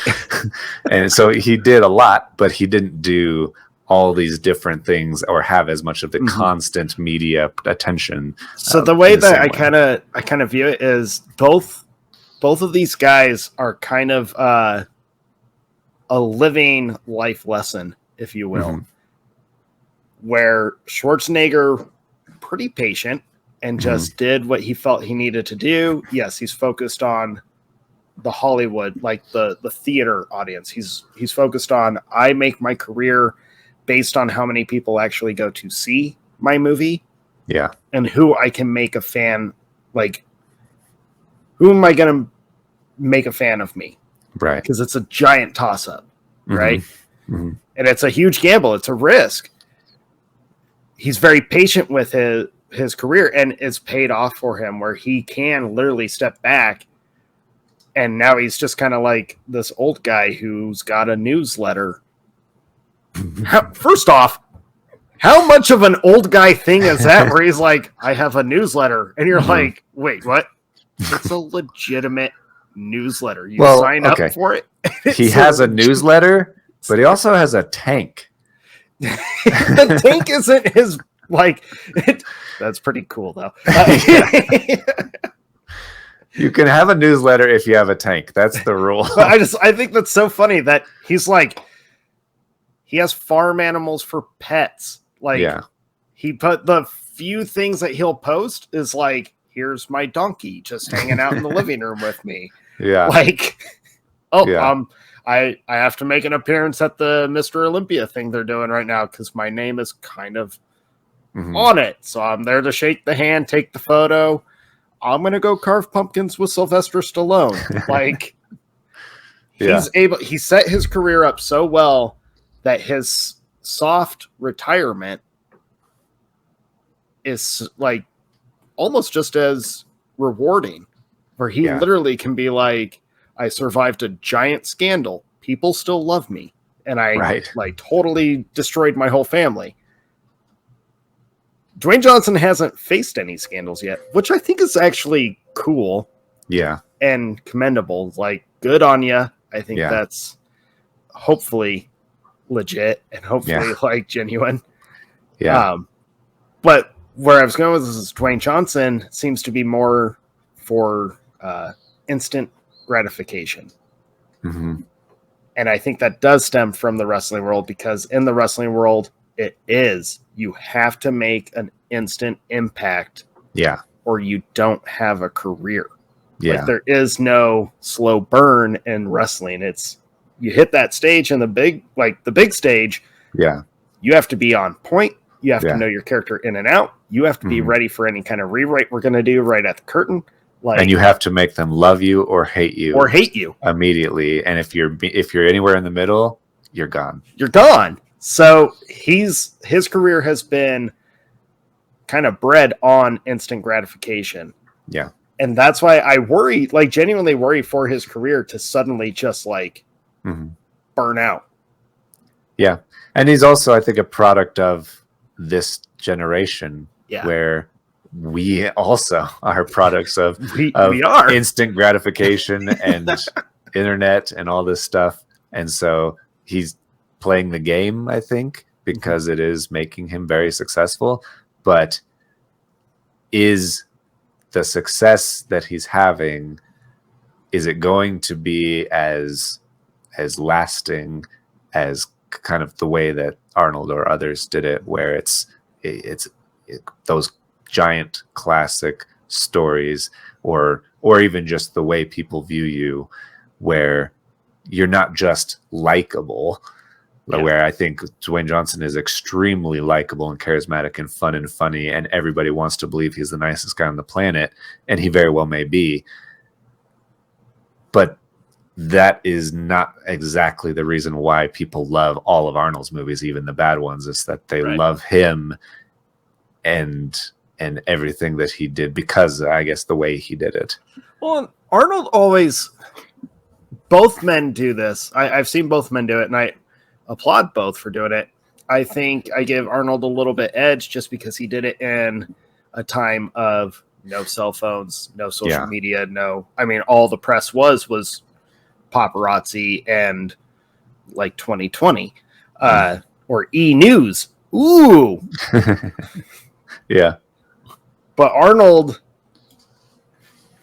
trying to make yourself likable, which you have to do if you're pursuing a career in the spotlight.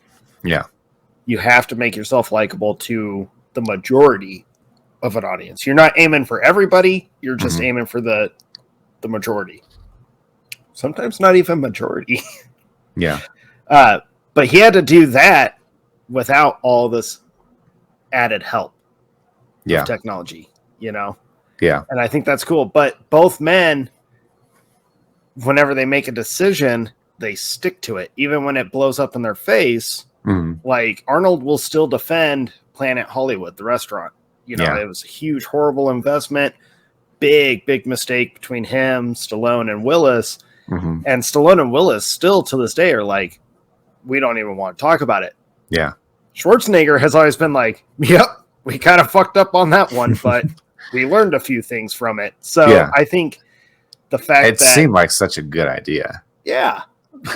I remember the coats. I remember the announcements of Planet Hollywood, the restaurant. And it was like, this seems cool. As a kid, you're like, I can't wait to go. And our parents were like, it's going to fail before it even gets off the ground. They were right. But I commend both men because Dwayne Johnson will also, he does it a little quieter where something doesn't work out. He'll kind of like ignore it or just be like, hey, we took some notes on that last one. People didn't seem to respond to it. So we're going to move on from it and make the next best thing. Yeah. I think that's cool that both can just kind of own up to that. I think Schwarzenegger does it a little bit better, but I think that's because Schwarzenegger has faced a little bit more real world issues with having actual scandals around him. True. Yeah, I think the stakes are different in the sense that obviously Dwayne Johnson is still very much in it and kind of needs that public opinion to be maintained. And yeah, he hasn't had the scandals and things that, or been into politics or anything. Right. And Which so now he's hinting politics too. And I have to laugh at that because I'm like, of course you would, because Arnold did politics and your career mirrors his. So that's your next step. Yeah, it has to be. Yeah, it's wild that, I mean, people a few years ago, I don't know if they still are, were joking about him running for president. I didn't know that people really wanted Arnold to run for president to the point where they were trying to pass a bill to allow non-US born people to actually run, because if you're not from the US, you can't be a president if you're not born in the US. But people were like, let's just pass a bill, then we can have Arnold then be we our can have president. Arnold. I mean, he wasn't a great governor. He was a better governor than I think people thought he could be. Granted, he did leave the state in like financial distress. But what politician doesn't do that? It's kind of like in their job description to fuck the country over. What? Yeah. There's like a weird rash of stars from Predator going into governorship with Jesse Ventura, also doing that. He was the governor of the state of Minnesota, kids. Look it up. I think their careers are really interesting. I think Arnold has actually had more adversity in his career than Dwayne Johnson has had. It's also, I think that it's hard to criticize and say, oh, we just want Dwayne Johnson to make a Terminator or a Predator or have that classic lasting thing.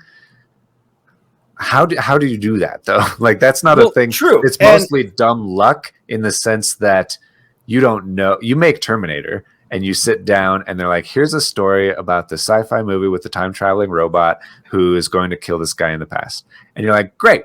So a bunch of nerds will like that movie and it'll be big for about 5 minutes and that's it.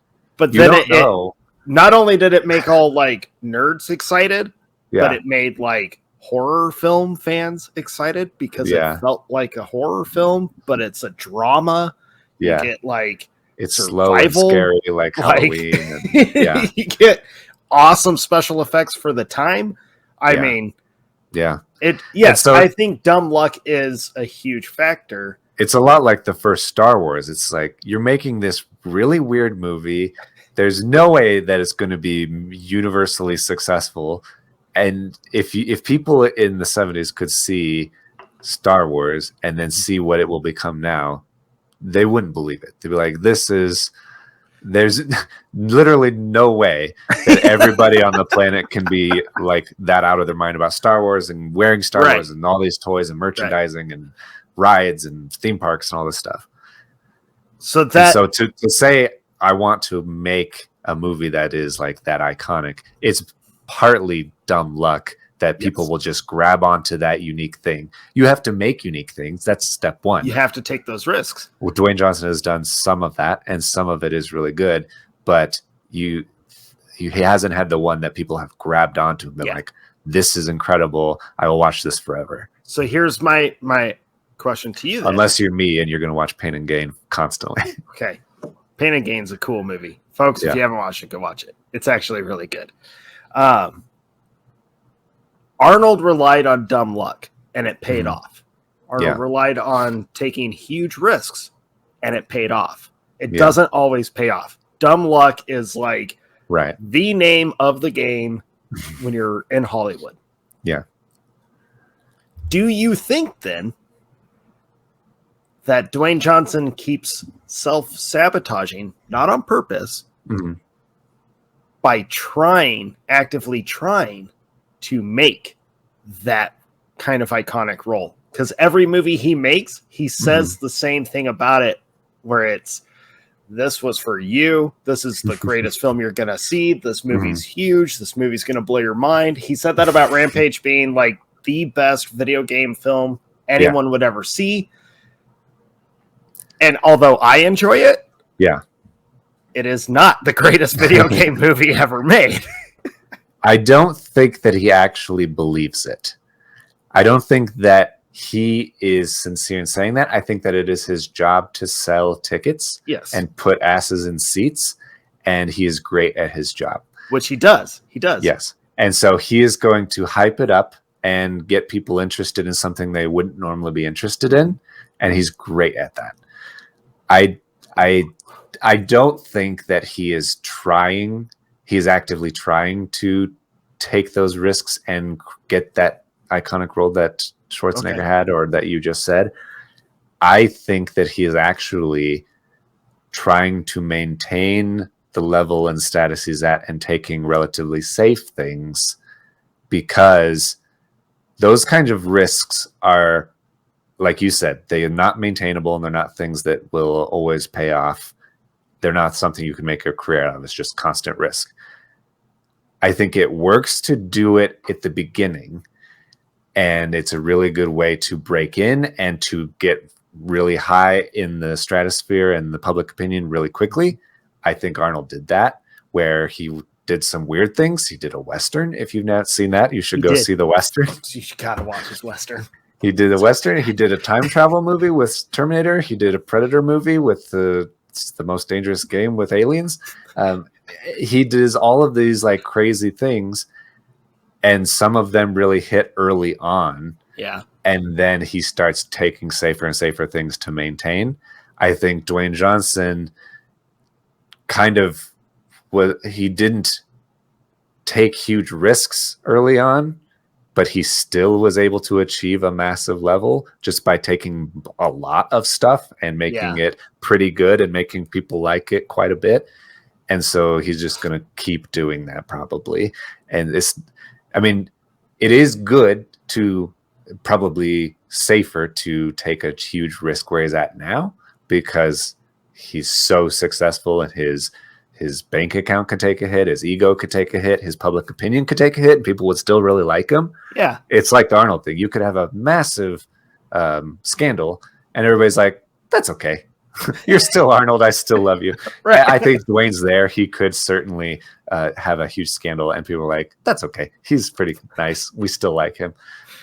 But I don't think that he's probably going to. I think those levels of risks are things that it's better to take early to get that success, and not something you want to do late and potentially lose all of that success you've built.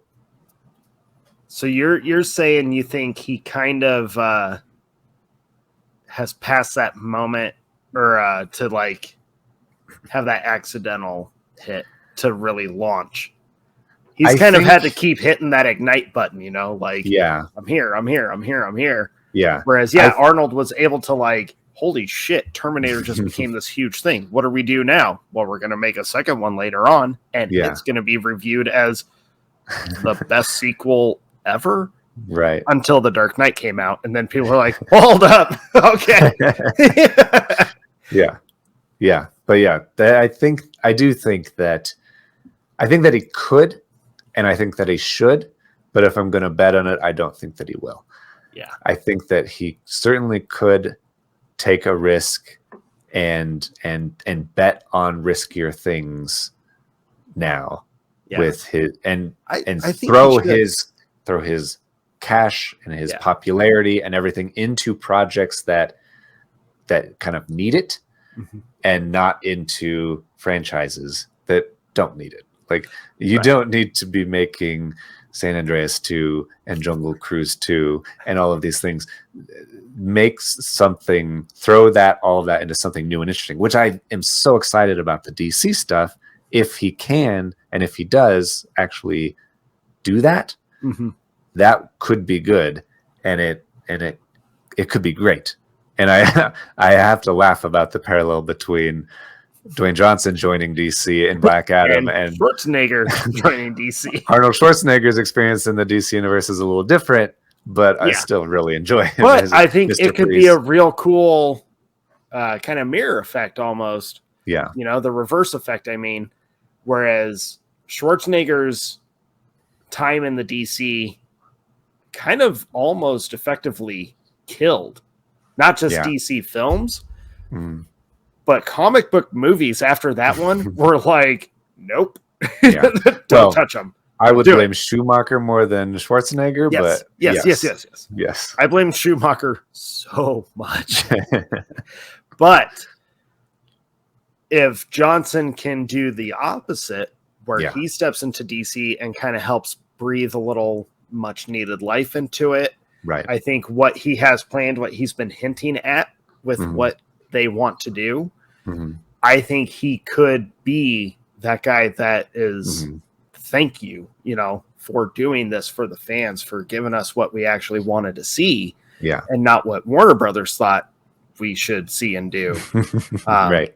I think this will be a good test, though, for Johnson to see if he maintains his word on. They asked him, "Are you trying to take a bite out of Marvel?" And he said, "No, I'd rather pick a whole different apple than what Marvel's doing, and eat it myself." Yeah. And the metaphor there is so obvious. I'm hoping he stands true to that conviction, and doesn't try to just copy Marvel, as Marvel is getting ready to Marvel is getting ready to rejuvenate a lot. Well, they're also, people are starting to see them become victims of their own formula. Yes. Like they have done something very successful for a long time, but you don't know the side effects when you're starting out. When you get 25, 30 movies deep, people are like, oh, there are a lot of side effects to what you're doing, which is the burnout of the audience, people feeling like they can't keep up, too much stuff, a bunch of shows that are mediocre. Too much stuff. It's too much shit. It was too much shit when they tried to incorporate Agents of S.H.I.E.L.D. It was too much then. Now they just keep adding and adding and adding and adding. And I get that the whole idea that they're doing is trying to follow a comic book process, but through film, which is a cool idea. Probably not going to have the same longevity. I'm hoping that Dwayne Johnson's, this will sound weird being a comic book fan and comic book movie fan and someone who wants to see all the characters come to life. I kind of hope Johnson is stepping in to give an actual end game to like a DC universe. Here's the definitive universe. We'll end it here. We can move on, and then we can do reboots or one-offs randomly. I would really like him to stay true to that word, so that has been DC's problem for a long time, which was kind of chasing Marvel, wanting to have the success Marvel had, just do that same thing with their own properties. I commend Dwayne Johnson for saying, no, we want to do something different, because that's exactly what they need to do. They, not just because people are kind of burnt out on the Marvel thing, and so if you're going to copy it, they're not going to be interested in you either. Right. But also because it's always been us versus them, DC versus Marvel. You need to be different and establish yourself as whatever you are for people to actually see you as something different and care about you differently. Otherwise, it's just more comic book movies. Nobody really cares about that. You got to give a different take on a story. You got to do something different. I also feel like comic books, the actual physical comic books and comic book movies, if they're trying to follow the same model of those stories and have so much different arcs, it's an impossible task. It's impossible, and it's also, if you look at it closely, not very successful. Like, comic books are not very successful. People like them. Some people like them. I love them. But I have a whole bunch. I have a when's the last time my computer? When's the last time you bought one when it first came out? Last week. Okay. And do you buy crossing like arcs and stuff? You're like, or do you buy one book that you like? Every now and again, I'll do the crossing arcs. Mm-hmm. Usually, you might have like one issue on a crossing arc that you're like, oh, that connects directly to what this character's doing here. Yeah. So I kind of need to know what that motivation was. But this is why trying to follow a comic book process, but in film is impossible, because comic books are allowed and encouraged to just be whatever. Mm-hmm. You know, they fully embrace the multiverse, so they can have 1,000 Batmans, they can have 1,000 Iron Mans or Black Panthers, all fighting the same guy, but in different areas, doing different things, different motivations, and they get away with it. Yeah. Because there's just so much. Mm-hmm. It's a never-ending multiverse for all things Marvel, all things DC, all things IDW, all things Vertigo. Like, the list goes on and on and on and on and on. Folks, for those that don't know comics, guys, it's insane. It's an impossible task. It's like what you're experiencing with the Marvel movies and the shows and everything else. It's like that times 1,000. Because if you walk into a comic book shop and you're like, I would like a Batman comic, please. And they're like, okay, great. We have Batman. We have Detective Comics. We have Gotham Knights. We have we have new Batman. We have Batman on Earth 52. We have all of this stuff. It's like, okay, I don't know what I want anymore because I don't know what any of that means. But comics, although like they're quietly successful. They're not so huge that they're in everyone's face all over the place. They're not marketed like books or whatever, or mainstream books. But as someone who goes to the comic book shop fairly regularly, I think what keeps it going is the love for the characters in these stories. There are fans that have been reading these comics since they first started coming out back in like the 50s, right? And all that. Well, not the first, but like early vintage days. People are still coming back, and still comic books rely on the passion of the fan. Right. The movies, though, are trying to rely on that. Mm-hmm. And it turns out it only works for a small percentage of your actual movie going audience. So they have to find a way to accommodate the rest, which is weird for me to say, because I'm like, go read some fucking source material and you'll find a lot of flaws in Marvel. But this isn't a Marvel episode. But it's an awkward thing to do, to cater to the fan, but also attract a larger audience. And I think that Dwayne Johnson is trying to do that as much as anybody is trying to do that. I think this might be the greatest test or example of his franchise Viagra. Right. You know, he's had that label for a long time now. It is the biggest test in the sense that Warner Brothers needs it the most. Yes. Because they've completely puttered out of the Zack Snyder verse. They kind of are hanging on to pieces. They have a Flash movie on the shelf. They're trying to put out Aquaman, but they don't know what they're doing. They're losing Batman. They're not trying not to lose Superman until very recently, which is the most ridiculous thing. If you took anybody who knew anything about DC Comics and said, we have the most perfect Superman, we made one movie 10 years ago, we have no plans to make another movie, people are like, what the hell are you doing? Right. Like, of all the superheroes in the universe of superheroes, to not embrace the one that started all of it is solely responsible for all of it, whatever company you're a fan of. This one dude who the fans are passionate about, who like, he connected to audiences unlike any other Boy Scout hero has. Mm-hmm. And Warner Brothers was like, you know what's a good idea? Fire him. Yes. And move on and make all of this random stuff. And and so I think it's very good that Discovery is kind of cleaning house, even though I would have liked to see Brendan Fraser in the Batgirl movie. I don't think the Batgirl movie would have been very good, so I don't really mind. They just canned the Zatanna movie, so that is also fine by me. And I really wouldn't mind if $7 takes over and Dwayne Johnson just starts like directing shop and saying, get your shit together, because he knows how to get people to like you. Yep. That's what he's done in wrestling. It's what he's done in film.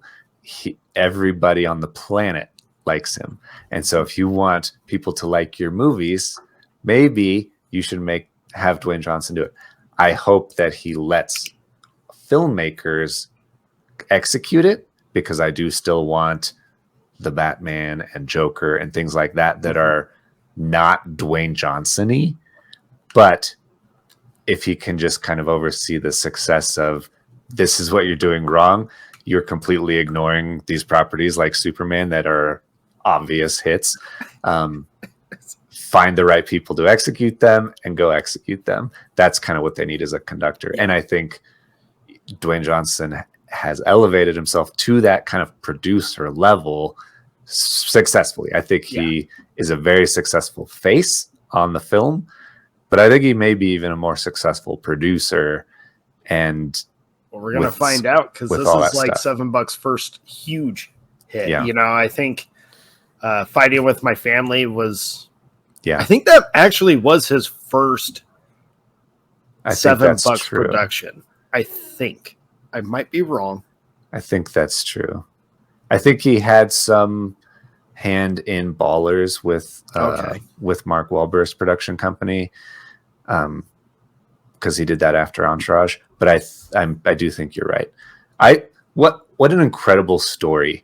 Part of the reason I love Dwayne Johnson and is his story, that he had literally $7 in his pocket, came to WWE, became a huge star, went to film, became millionaire, billionaire, all this stuff.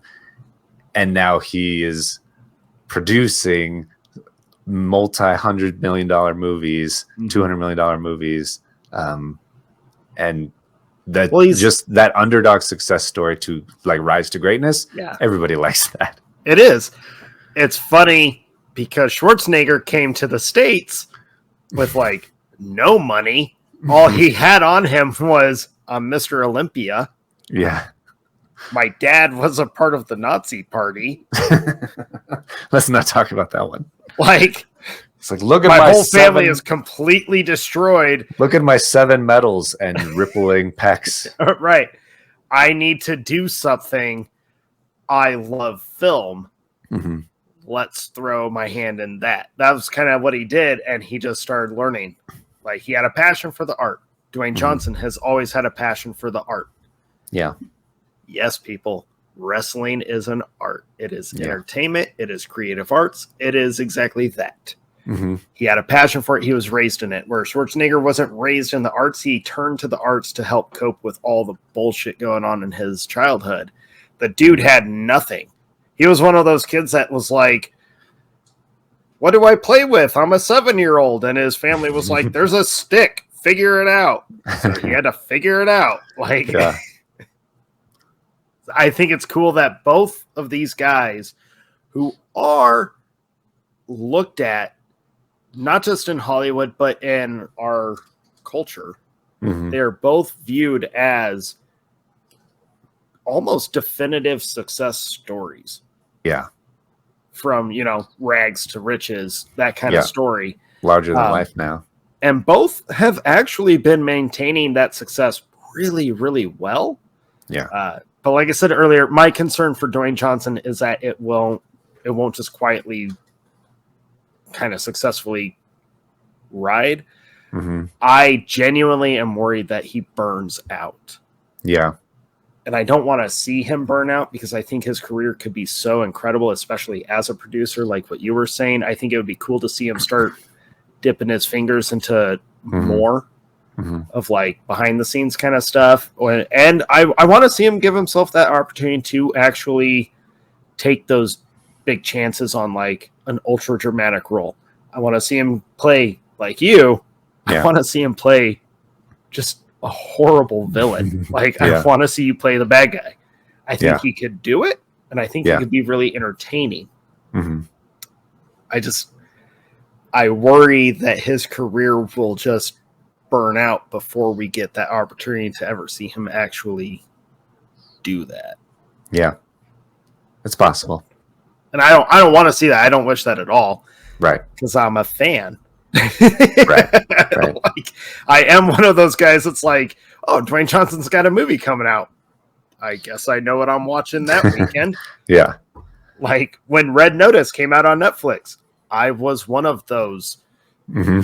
billions upon billions of people that streamed it at the same time. My daughter even watched it with me, and she even, when it ended, she was like, we need more. I was like, Yeah. I know. It has a low rating on IMDb, and yet everyone seems to enjoy it. So it's Yeah. weird because he has that same level as Schwarzenegger, where bad films, or I don't want to say bad films, low rated for Yeah. some odd reason films are actually beloved by so many people. So it's very hard to figure out, like, Yeah. wait a minute. Yeah. And I think critics obviously have a lot to do with that. Yeah. Obviously, they're not really movies for critics. They're movies for the people. For the people, for the fans. The Rock has always been a man of the people and the people's elbow and all that stuff. Well, and Schwarzenegger has always made movies to entertain someone. Yeah. I don't think he's ever given a shit about what critics have to say. You know what Dwayne Johnson needs to do? What? That Schwarzenegger did? What? Spoof himself. Yeah. He would be great at that, actually. Schwarzenegger totally leaned into making fun of himself, making fun of his own films, Hmm. his catchphrases, all of it with Last Action Hero, which is one of the greatest unsung like action comedies of the 90s. Yeah. Dwayne Johnson needs to spoof himself. I think that could actually be Hmm. what's kind of like a grounding movie for audiences to be like, there it is. He Yeah. like true. Look how humble this dude is. Hmm. He's poking fun at himself, not on social media, not on this. Yeah. But he's taking everything that his career's built on, and now he's poking fun at it. Yeah. Yeah. That we're all on the same page. We all, Yeah. you see what we're seeing, kind of thing. I would really like to see him do that. He needs to spoof himself. That would be amazing. And I feel like he would come across like he enjoyed it. I think he would. He would certainly enjoy it. All right. So, who do you think won our debate? Are you asking me, or are Yeah. you asking the people? It doesn't matter who won our debate. That's the point. True. I think we've both established on a basis, like true note, both men have amazing careers built on not amazing film, Yeah. but they're so good with connecting with people that it's forgiven. And they might be a couple of the rare men of Hollywood Yeah. that have that grace from an audience. Yeah, absolutely. So I think they're both amazing. I'm a huge fan of both. And genuinely, I think Schwarzenegger still takes the cake of being the true Hollywood icon between the two of them. Yeah. But I think Johnson is making his way up. He just has to, he has a couple steps he really needs to, or a couple hurdles he really has to overcome Yeah. to hit that like end all. Cause he's got the, like on the surface, he looks like he's got it, Hmm. but diving into it, I don't think he is Yeah. quite there. Yeah. I think it's a kind of a ridiculous thing to talk about someone who's currently doing something as if they are a legend who has had a complete and fully formed career. It's the LeBron versus Jordan thing, where LeBron is fine. He's still doing it though. He hasn't. You don't know all of his stuff yet, right? And I think Dwayne Johnson is the same way. He needs to stick the landing. He's still doing his career. He still has a lot of things going on, a lot of irons in the fire, a lot of things, ways he could go. He could crash and burn. He could be the greatest of all time. But it remains to be seen at this point. Right.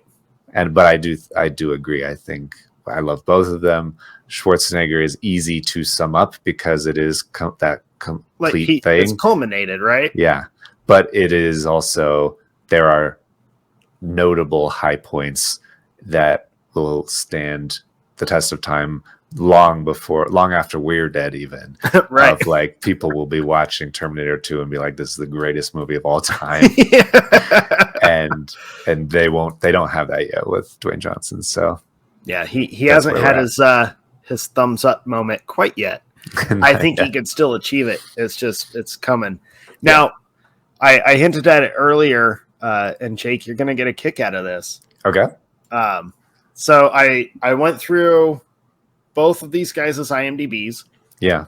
With Dwayne Johnson, obviously I omitted all wrestling from it. Okay. And I also omitted cameo roles. Yeah, he has a lot of wrestling credits, obviously. But I also was looking, I was like, oh yeah, he appears in the other guys. So he appears in Get Smart. All the movies that both Schwarzenegger and Dwayne Johnson appeared in or had small cameo supporting roles, I did not include in this. I was sticking with leading man, top build. This was their film. First off, their ratings are really, really, really similar. Okay. And when I average both out, yeah, Dwayne Johnson has an average of 6.12 or 6.13 if you round up, because all the numbers got to round up. So 6.13. Arnold has an average of 6.11. Ooh, slight lead.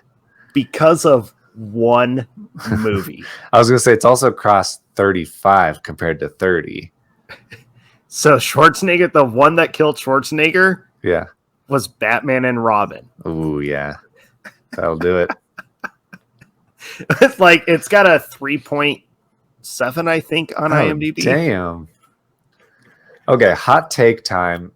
It is not that bad. 3.7 for Batman and Robin and 3.3 for Hercules in New York.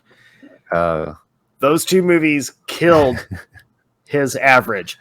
If I omitted the reason why I call out Batman and Robin was because when I did this, if I omitted Batman and Robin, Schwarzenegger actually goes over Johnson by like 0.1111. Like they are almost identical average audience scores. Interesting. Which I thought was interesting because when I found this out, this was the last thing I did to prep for this. And I was like, this whole episode is going to end up being Jake and I debating, but kind of just celebrating how these guys, this is a true passing the torch thing that we're probably not going to see ever again. And I thought it was just hilarious that their average ratings come out to about the same. Yeah, that is really, really interesting. I did a similar thing with box office. Yeah. So Dwayne Johnson across his 35 movies had a total box office of $4.64 billion. And I think average, hold on, I have an average for total movies here. Average across his movies, I guess domestically, was 136 million. Okay. And then Arnold Schwarzenegger had 3.9 billion, adjusted for inflation. I was going to say you have to adjust his because so 3.9 versus 4.64 adjusted for inflation. Also, he has a little bit of weights on his shoes because he also put out a lot more R-rated movies, which you're going to have lower box office because of that. But he averaged 139 million per movie domestically. So compared to the Rock's 136 million, so very close. Very slightly more if you adjust for inflation. These guys' careers are so interesting. Yeah. And I just think it's so great. Also, folks, if you've never watched the one movie that they actually are in together, they share a half-second scene together. Yeah. Go watch The Rundown. It's actually one of my favorite Dwayne Johnson movies. It's just super fun, super entertaining, good story. It's enjoyable. But there's the one scene between the two. I think it's the only time they've ever shared screen time, actually. I think where so. Dwayne Johnson passes Schwarzenegger, and Schwarzenegger tells him good luck and exits scene. And that has been viewed as the scene, the moment of Schwarzenegger passing the torch to him, saying, like, you're going to be the next one up. Yeah. It was me and Stallone, then it was Willis, now it's you. Yeah. So I think go watch The Rundown. It's a blast, folks. It is really fun. It also takes place in I break Dwayne Johnson's career up into two eras. There's the There's the HH era, and there's the BB era. There's the has hair era, and then there's the is bald era. Is bald era. That is great. Whenever I see old photos of him, like even as Scorpion King, like, oh shit, he did have hair back then. That's right. Yeah, I think because you see him so often now, I think it's very easy to forget that, he had hair at one point. Yeah, it was like long, it was super curly, and then it was shaved really tight for a long time. Mm-hmm. And then he just went bald one day and has never gone back. Yeah. Except for wigs and like Central Intelligence. But he even had hair in Get Smart. Did he? I think he did. I just remembered. What is that movie where he plays himself super young and like is naked? Yeah, Central Intelligence. Is that Central? I didn't think I saw Central Intelligence. That's the opening of the movie. Okay. It's actually funny. My favorite bits with him is like very cliche. The joke is so like, okay, this is the same joke we're going to get from him. You know, big guy, super tight unicorn shirt. It's just funny. And he beats the shit out of a bully. Like, and then you got Kevin Hart sitting next to him trying to be tough. That's just funny. Yeah. Like, that's amazing. I just remember that visual of that CGI or whatever prosthetics he was wearing to make him look fat. It was like a combination of the two. Yeah. It was weird. But the movies, I enjoyed Central Intelligence. But honestly, like I've enjoyed...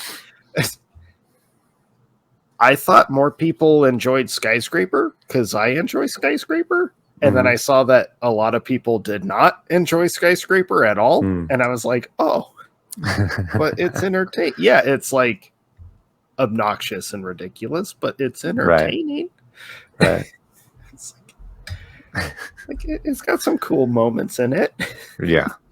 But it's one of his lowest rated movies. And I was like, oh, no. Yeah. Well, you don't want to do too many of those things. If he makes too many Skyscrapers and San Andreases and Rampage, like you become that guy. You're that guy. And he's too big to be that guy. So he needs to shake it up. I can't believe they're making a sequel. Like, I never watched San Andreas. Yeah. But it's about the fault line, like, destroying. Oh, okay. I am excited about they announced a remake of Big Trouble in Little China that The Rock is doing. Is he doing it? Because that's been a remake that they've been tossing around for a long time. It was on his IMDb. Dwayne The Rock Johnson, Big Trouble in Little China, announced in production. Yeah, stars Dwayne Johnson. According to IMDb, they're not 100% accurate. You can kind of put whatever you want on there. But yeah, it's so far, it is true. Well, that's definitely a risk because that is a cult favorite from the 80s. So was Jumanji, and he made that successful. So was Jumanji, and that was really good. But you know what? What? I think they're going to try to overdo what was already overdone in Big Trouble. Because that's part of the joke of Big Trouble is how so dumb the premise ends up being. Right. But it's entertaining because it's like 80s special effects, practical effects, and weird CGI and ninjas underground and magical beings and Kurt Russell driving a semi-truck through super tight, tiny streets. It's all the stuff you want. It's awesome. It's so good. Oh, man. I would almost worry they're going to try to do too much with that one. But that's the problem with a lot of remakes is they always try to outdo or overdo. Yeah. Looking at you, David Gordon Green. Don't fuck up The Exorcist like you did Halloween. Oh, 100% he's going to. Yeah, I know. 100%. I mean, it may be an exact replica love letter kind of thing like he did the 2018 Halloween, but I'm over it. I have zero faith in him now. Yeah. But that's enough Halloween But that's ranting. enough. So, Jake, I think the real question... Yeah. I think you answered it, actually. Do you feel... It doesn't matter who won the debate. So, wait a minute. That means, because you already admitted that I won earlier, that means I am 2 for 2. Well, it depends entirely on what the audience thinks, much like the success of these actors in pop culture. I love that you're watching us and you're listening to us. It's awesome. You guys rock. But the competition is really between Jake sounds and I, like and Dustin I'm just happy. care. It is a moral victory for me. Dustin doesn't care about the audience. It sounds like a real dick move. That's a heel move there. I just said I love the audience. I'm think just that the audience is the most important thing, and and they need to eat their vegetables and say your prayers and do the Pledge of Allegiance. I'm going complete babyface here and saying the audience is beautiful. I love you, and it's entirely your opinion that matters. So let us know who won. If you think that Arnold Schwarzenegger is impossible to defeat, or if Dwayne Johnson has already surpassed him and is only going to do more going forward because he's still in the game, still going strong, and only getting better, you could say, with age. Like his muscles are getting bigger, his stature is also getting bigger. You're rambling quite a bit there, Jake. I'm just trying to keep talking so you don't interrupt me. So I did an interesting thing today. Okay. I asked someone older than me who is not a fan of either of these guys. Okay. Nice. And then I asked a handful of other guys who are younger than me, who are in their 20s, who are in the Dwayne Johnson generation. The post-Rock generation. Yeah. They probably don't even know him as The Rock. No, they do. Okay. They're mid-20s, so they're young. But I asked them, who do you think actually holds or has made the more iconic impact on Hollywood and film? Arnold or Dwayne? Unanimously. Even the younger guys and the guy who's not a fan of either was like, well, it's Arnold. Well, this is hearsay because you probably were leading the witness. We cannot accept this testimony. We cannot accept this testimony. You want to know how I set it up? We were literally at work. It was slow, and I went, hey, here's a question. And they're like, what? And I was like, it's one that keeps getting asked over and over again, but I'm just curious what you think because I've been watching their movies. So who do you think? And that was how I asked. Okay. So I'll have to take your word fuck for you it. very much. You know what? Actually, it was the younger guys that said this that surprised me. And I was like, okay, there might be hope for your generation. Yeah.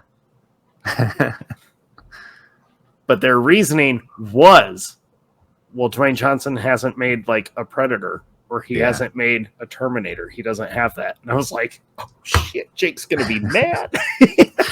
It's true. It is the only thing that I cannot talk my way around. That is an undeniable fact that he does not have that, and that is a very important part of the conversation. So I am afraid I do have to admit that. But if anybody out there supports me, please find us on social media at Movie Boners and let me know. I think this one cool. will have a more like middle ground Okay.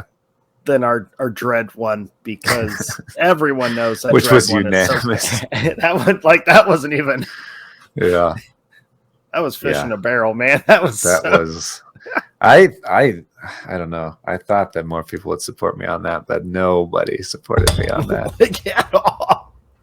Speaking of supporting hot takes, though, have you seen all of the comments on TikTok? For that. Yes, on our video. I know just, it's not the people comments are in general. still like freaking out over this lawn mowing soundtrack. Well, no, not that. Oh. Yes, I'm still getting notifications on that one. I was like, guys, that was like 4 weeks ago. There are a weird amount of likes still coming in from that, which I don't really know why. But that was the Lord of the Rings thing. No, I posted a clip of your statement last episode about how Breakfast and Tiffany's sucks, and you know, on TikTok specifically, we got a lot more comments than we normally do, and a lot of people agree with you. Like almost all of them agree with you that it sucks. Which then there were a lot of women commenting, and I was like, this is a very important demographic for this. I thought so. I'm not gonna lie. The first handful of like, this person commented on this TikTok video, I was like, God damn it. I know the lawn mowing Lord of the Rings soundtrack pissed everyone off because no one actually read the caption. Yeah, that was about Rings of Power. But then I realized, like, oh, wait a minute. This is the Breakfast at Tiffany's clip. Okay. And you know what? I commend that. I was like, look at this. Yeah. I thought I was going to get, like, shit on. I thought I was going to get attacked. Whatever. I thought that was interesting that a lot of women are actually like, no, this movie is... Yeah. Like, her character's a bitch. Like... Yeah. They said the same things we did. They said Charade is better and Roman Holiday is better, and they don't really get the appeal. I forgot Truman Capote wrote it, and I'm not a big Truman Capote fan, so that probably has something to do with it too. But I am curious, though, and I meant to say this last time and just didn't because I was slightly drunk. I think you need more tequila. You haven't had enough tequila yet. I was going to do my shot, but okay. All right, go ahead. I am very curious because no one has messaged us about it yet, or at least that I've seen. Maybe you've seen. Mm-hmm. And not a like, oh my God, you missed the whole point of the story or whatnot. I want to know, for those that enjoy the film, why. I want to know what the appeal is to you, what you connected with. I want to know that. Yeah, you did mention it in the episode that I don't even understand what this movie's about. Right. That would be good to know. It makes no sense. It's the weirdest, like, are they call girls and male gigolos? Are they not? What the fuck? Fucking Breakfast at Tiffany's. Yeah. Oh, well. Well, I think that's all we have for you fine people today. You take your tequila so we can all see your little face that you're going to make. Well, I do my shot. Plug the store and all that stuff again. And socials. Go to movieboners.com. You'll see a bunch of... You can see our episodes there, past episodes. Oh, it's going to be Halloween very soon.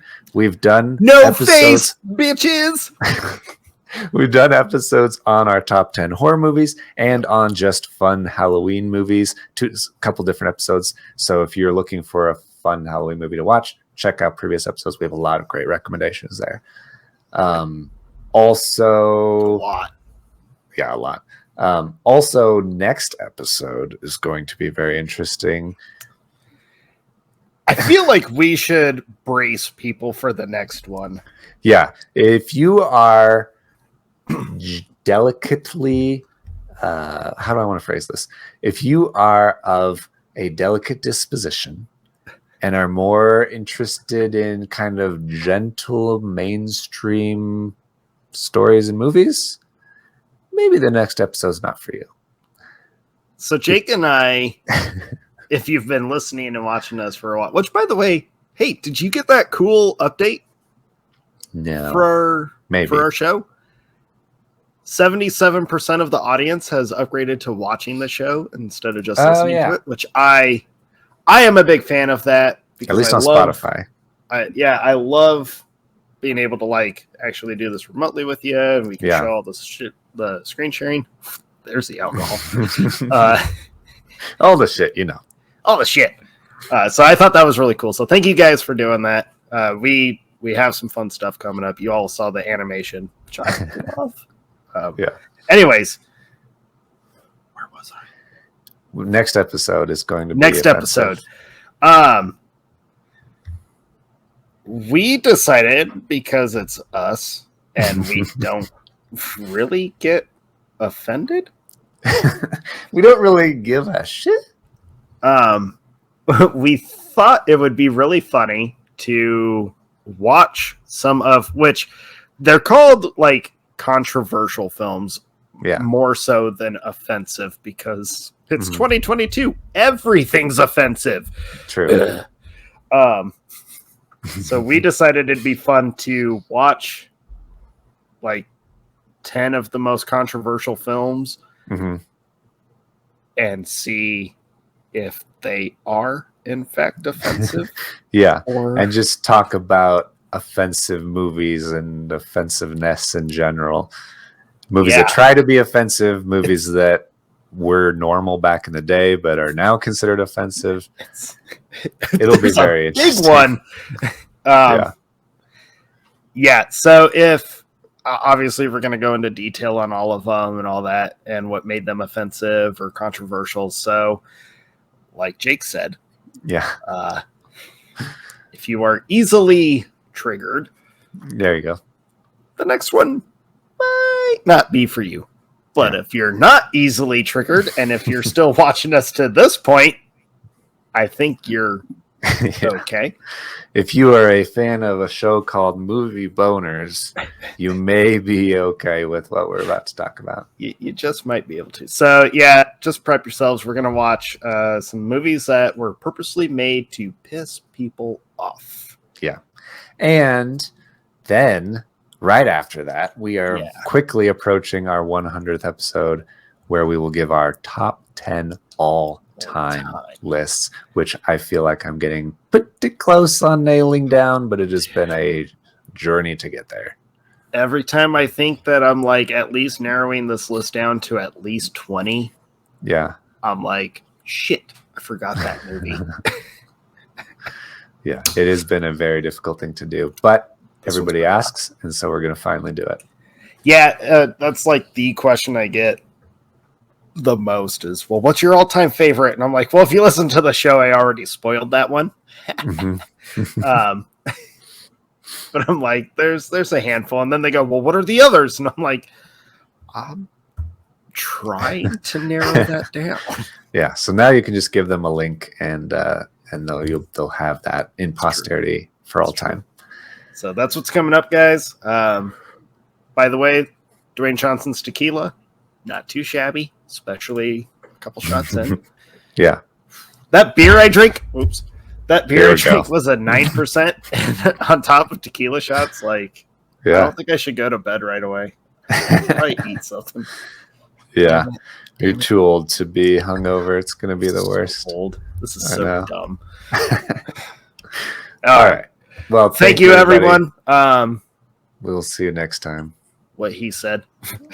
See ya. Son of a bitch.